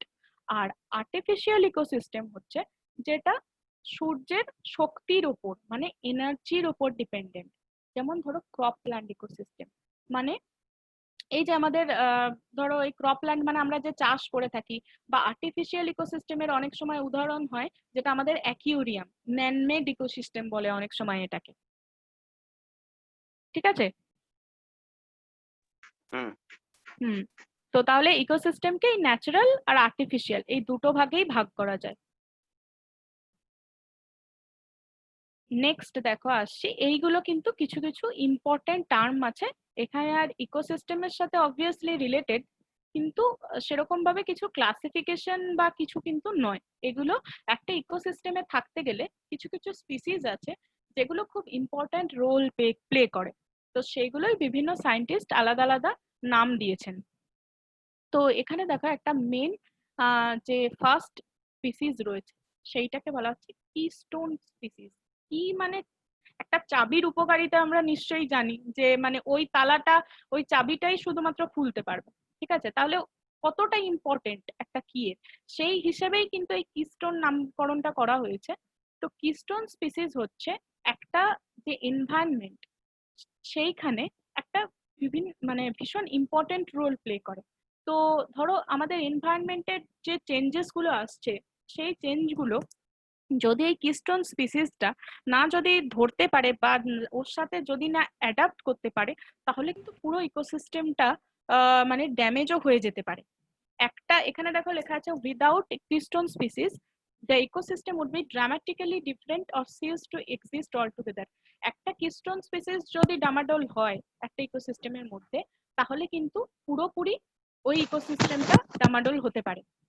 যেমন কুমিরই ধরো, এখানে কুমির তো কোথায় থাকে,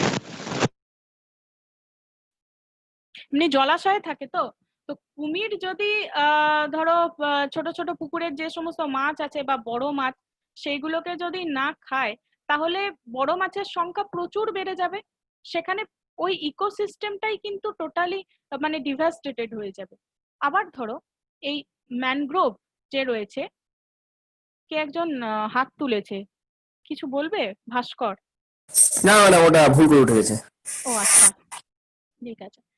তো দেখো এখানে ম্যানগ্রোভ যেটা রয়েছে, ম্যানগ্রোভ যেমন আমরা দেখি সুন্দরবন অঞ্চলে এটা একটা ভীষণ কি রোল প্লে করে। এখানে কি করে না, এই যে কাদা টাইপের যে ওখানে সবসময় একটা স্যাঁতস্যাঁতে ওয়েদার বা স্যাঁতস্যাঁতে মাটিটা একদম কাদা কাদা হয়ে থাকে, সেইখানে কি করে এই ম্যানগ্রোভ যে গাছগুলো রয়েছে, সুন্দরী, গরান, গেওয়া, হেতাল, বিভিন্ন ধরনের গাছ রয়েছে, এদের মূলগুলোর কিন্তু এক একটা স্পেসিফিক ক্যারেক্টার থাকে, ঠিক আছে? তো এই যে মূলগুলো খুব শক্ত হয়, ফলে কি ওই জায়গার যে টোটাল মাটিটাকে কিন্তু ওরা ধরে রাখে।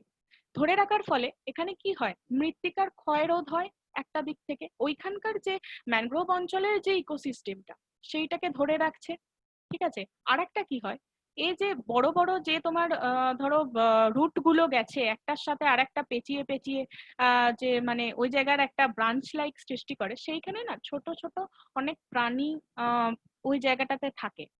ওকে, আরেকজনকে হাত তুলেছে, শ্রেয়া। হ্যালো। ভুল করে ম্যাম। ও ওকে, দেখো তো এইখানে দেখো যে আমি বলছিলাম, হ্যাঁ, এই ম্যানগ্রোভের যে রুট গুলো সেগুলো কি হচ্ছে, কাইন্ডলি একটু মিউট করে দেবে শ্রেয়া, নাকি আর খুব আওয়াজ আসছে? একটু মিউট করো প্লিজ সবাই। তো দেখো এখানে যে তোমার রুট গুলো রয়েছে তারা একটা ব্রাঞ্চ লাইক প্যাটার্ন সৃষ্টি করছে, এবং ওখানে কিন্তু অনেক অ্যানিমাল ছোট ছোট ওখানে বসবাস করতে পারে, ফলে ওদের একটা থাকার জায়গা হচ্ছে, এবং এই ইকোসিস্টেমটাকে টোটালি ওরা ঠিক রাখছে। তো এই কিস্টোন, তাহলে সুন্দরবন অঞ্চলের যে ম্যানগ্রোভ উদ্ভিদগুলো রয়েছে এরা কিন্তু এখানের কিস্টোন স্পিসিস। তাহলে এর ইম্পর্টেন্টটা নিশ্চয়ই বোঝা গেছে।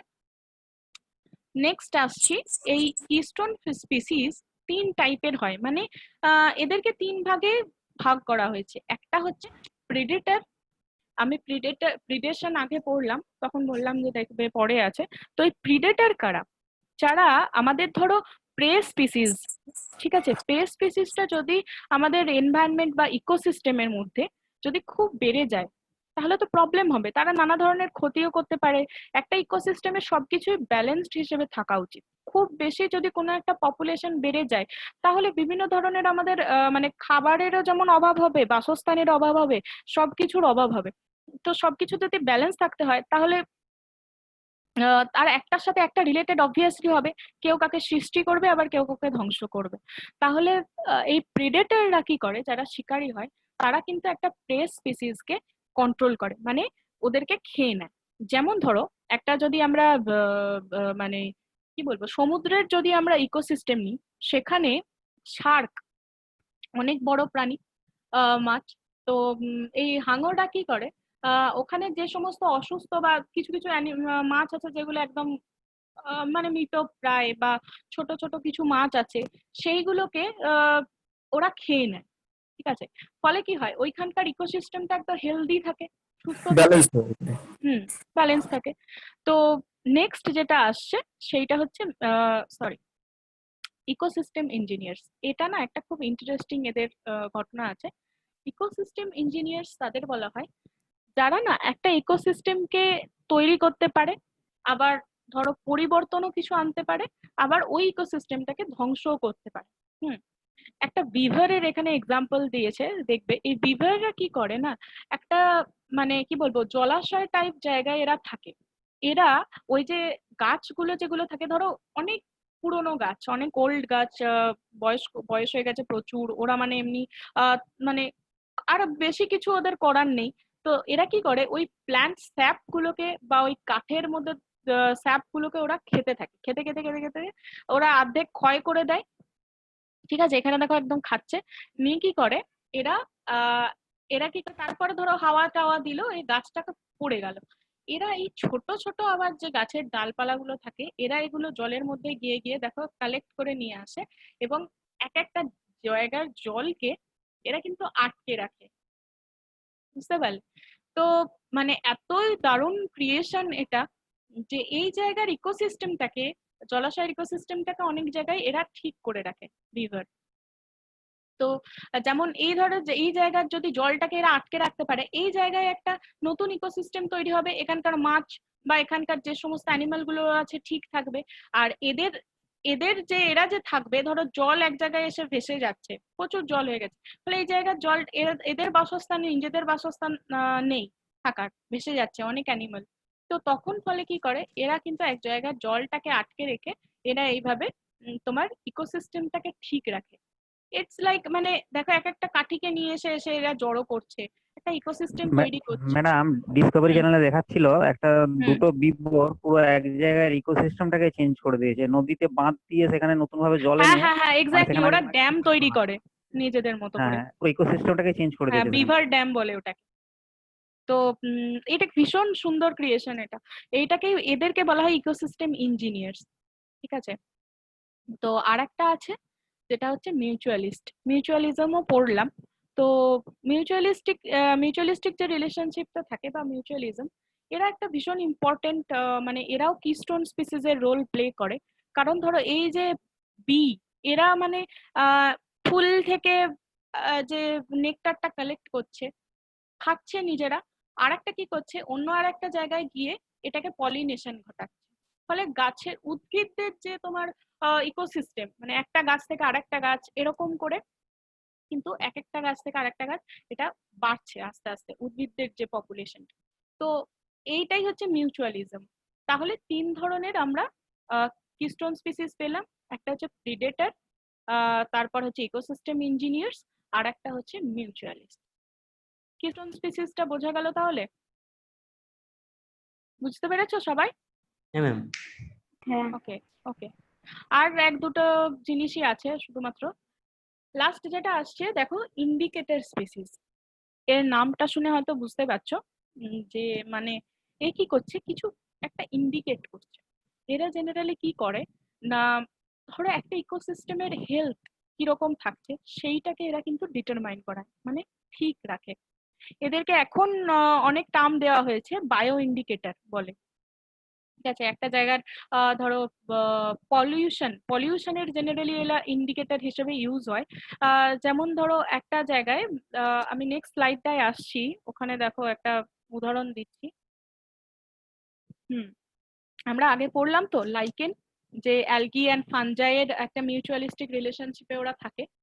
তো এই যে তোমার লাইকেন, এই লাইকেনটা কিন্তু এয়ার পলিউশনের ইন্ডিকেটর হিসেবে কাজ করে। কিভাবে কাজ করে, এদের না একটা সালফার ডাই অক্সাইডের মাত্রাতে এদের একটা সাথে কানেকশন আছে। তো যেখানে পপুলেশন খুব বেশি হবে সেখানে কিন্তু লাইকেন খুব ভালোভাবে গ্রো করে না।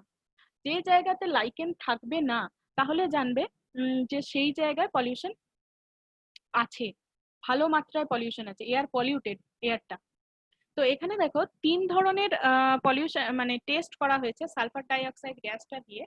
SO2 কনসেন্ট্রেশন যদি খুব হাই থাকে কোনো জায়গায়, জেনারেলি যে সমস্ত শিল্পাঞ্চল থাকে, ইন্ডাস্ট্রিয়াল এরিয়া থাকে, সেই জায়গাগুলোতে SO2 কনসেন্ট্রেশন হাই হয়, ঠিক আছে। হেভি মেটাল বা এই ধরনের যেখান থেকে রিলিজ হয় যে সমস্ত জায়গাগুলো থেকে, ইন্ডাস্ট্রি থেকে, সেই জায়গায় SO2 কনসেন্ট্রেশনটা এয়ারে খুব হাই থাকে। তো সেই জায়গাতে লাইকেন্স যে গ্রো করে সেইটা কিন্তু খুব ভালো মাপের মানে উন্নত মাপের হয় না, একদম মানে বেসিক লেভেলের, জাস্ট এধার ওধার করে গ্রো করে।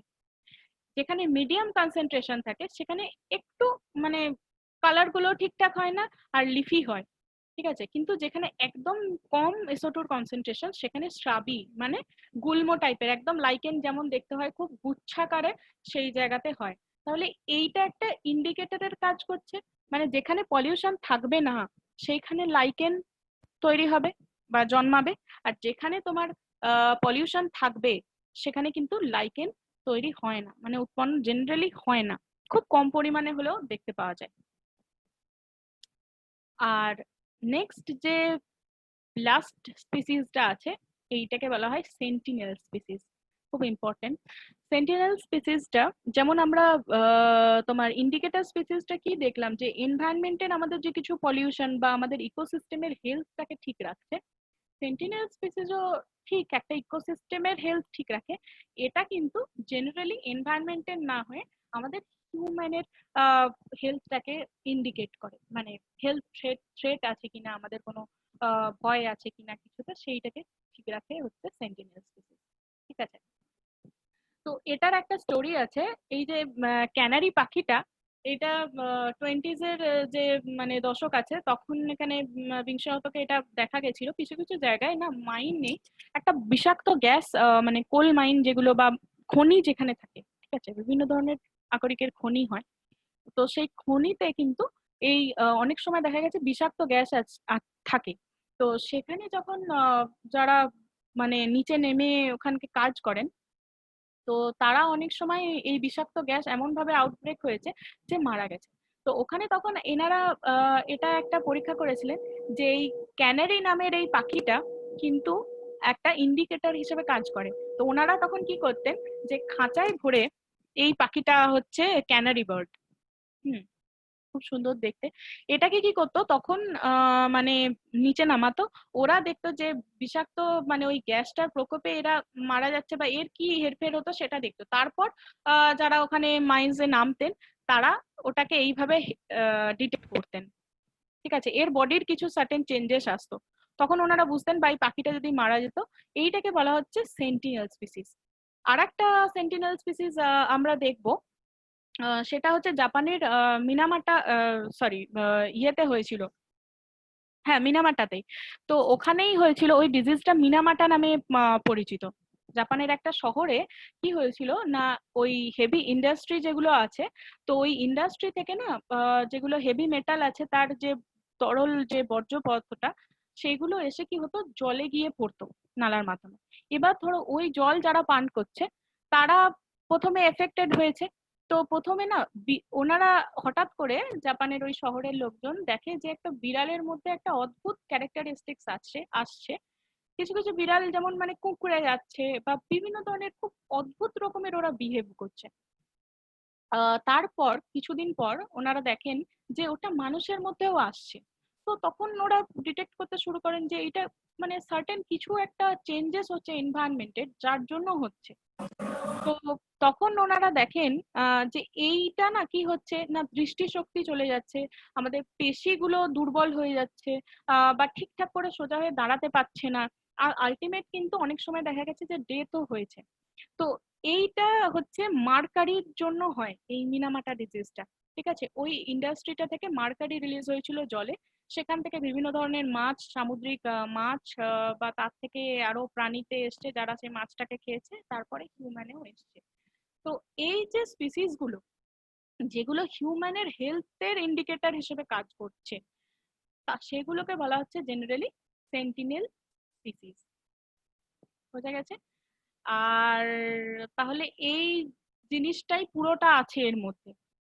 আর বেশি কিছু নেই এই চ্যাপ্টারটাতে, এগুলোই আছে। আর কিছু কিছু কোয়েশ্চেন দেখবে তোমাদের মডিউলের লাস্টের দিকে দেওয়া আছে, সেখানে স্যার দিয়েছেন, হ্যাঁ বিসিএস এর কোয়েশ্চেন গুলো, ওইগুলো একটু দেখবে।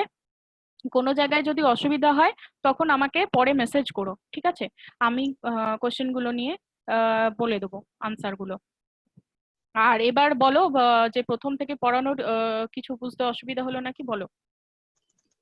আচ্ছা ম্যাম, কাঠঠোকরা পাখি যে আছে ও তো গাছের Secret. পোকামাকড় খেয়ে নেয়, তখন যখন খাচ্ছে তো ও তো মিউচুয়াল, মানে ও উপকার পাচ্ছে, ইভেন গাছটাও ওর থেকে সুরক্ষা লাভ করছে।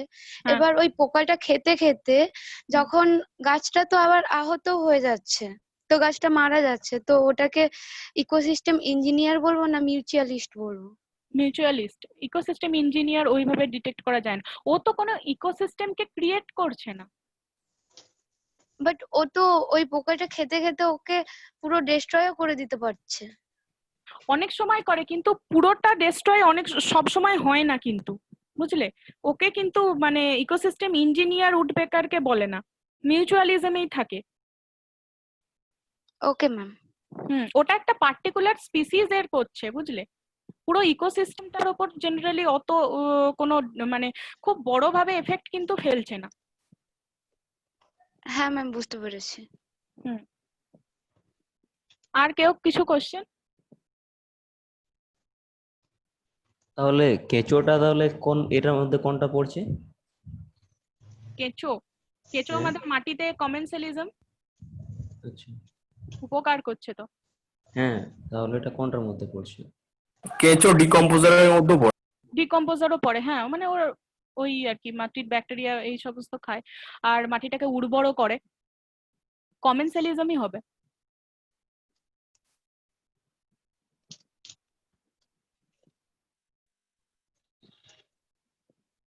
ওকে ম্যাডাম, বাই। ঠিক আছে, আর কোয়েশ্চেন গুলো একটু দেখবে মডিউলে দেওয়া আছে। হ্যাঁ ম্যাম। তো হ্যাঁ বলো। বলছিলাম যে এরকম মানে এনভায়রনমেন্ট পড়ার জন্য কোনো ভালো বই হবে? মানে এরকম বই তো স্যার দেখো প্রথমেই যে বুক লিস্ট বলেছিলেন, ঠিক আছে, সেখানে কিন্তু আলাদা করে কিছু বলেননি, বলেছিলেন মডিউল পড়েই হয়ে যাবে। হ্যাঁ, এর বাইরে থেকে জেনারেলি কোয়েশ্চেন সেরকম ইন ডিটেলসে কিছু কিন্তু আসে না। তো মানে এর যদি ডিটেইলসে পড়ার জন্য ইচ্ছে হয় আর এমনি কি। ডিটেলসে যদি পড়ো, আমি বলবো যে একদম যে আমাদের 11-12 এর যদি এই জিনিসগুলো দেখতে চাও, যে বাংলা হ্যাঁ, একটু হ্যাঁ। দেখবো বা কিছু, তাহলে ওই আমাদের 11-12 এর সাঁতরা পাবলিকেশনের বই থাকে না হ্যাঁ, হ্যাঁ, হ্যাঁ। বাংলায়, আমার মনে হয় ওখান থেকে দেখলেই হয়ে যাবে যদি এই জিনিসগুলো একটু দেখে পড়তে চাও। ঠিক। এমনি পার্টিকুলার কোনো ডিটেলসে বই আপাতত দরকার নেই। এবার স্যার যদি কিছু সাজেস্ট করে থাকেন, তো আমার মনে হয় যে বেসিক লেভেলে ওই দুটো বই সাঁতরা পাবলিকেশনের গুলো বেশ ভালোই আছে, ওখানেই পেয়ে যাবে ইকোসিস্টেমে সবকিছু। ঠিক আছে, ঠিক আছে। এক সেকেন্ড দাঁড়াও, আমি তাহলে মধুরিমা ম্যামকে ফোন করি।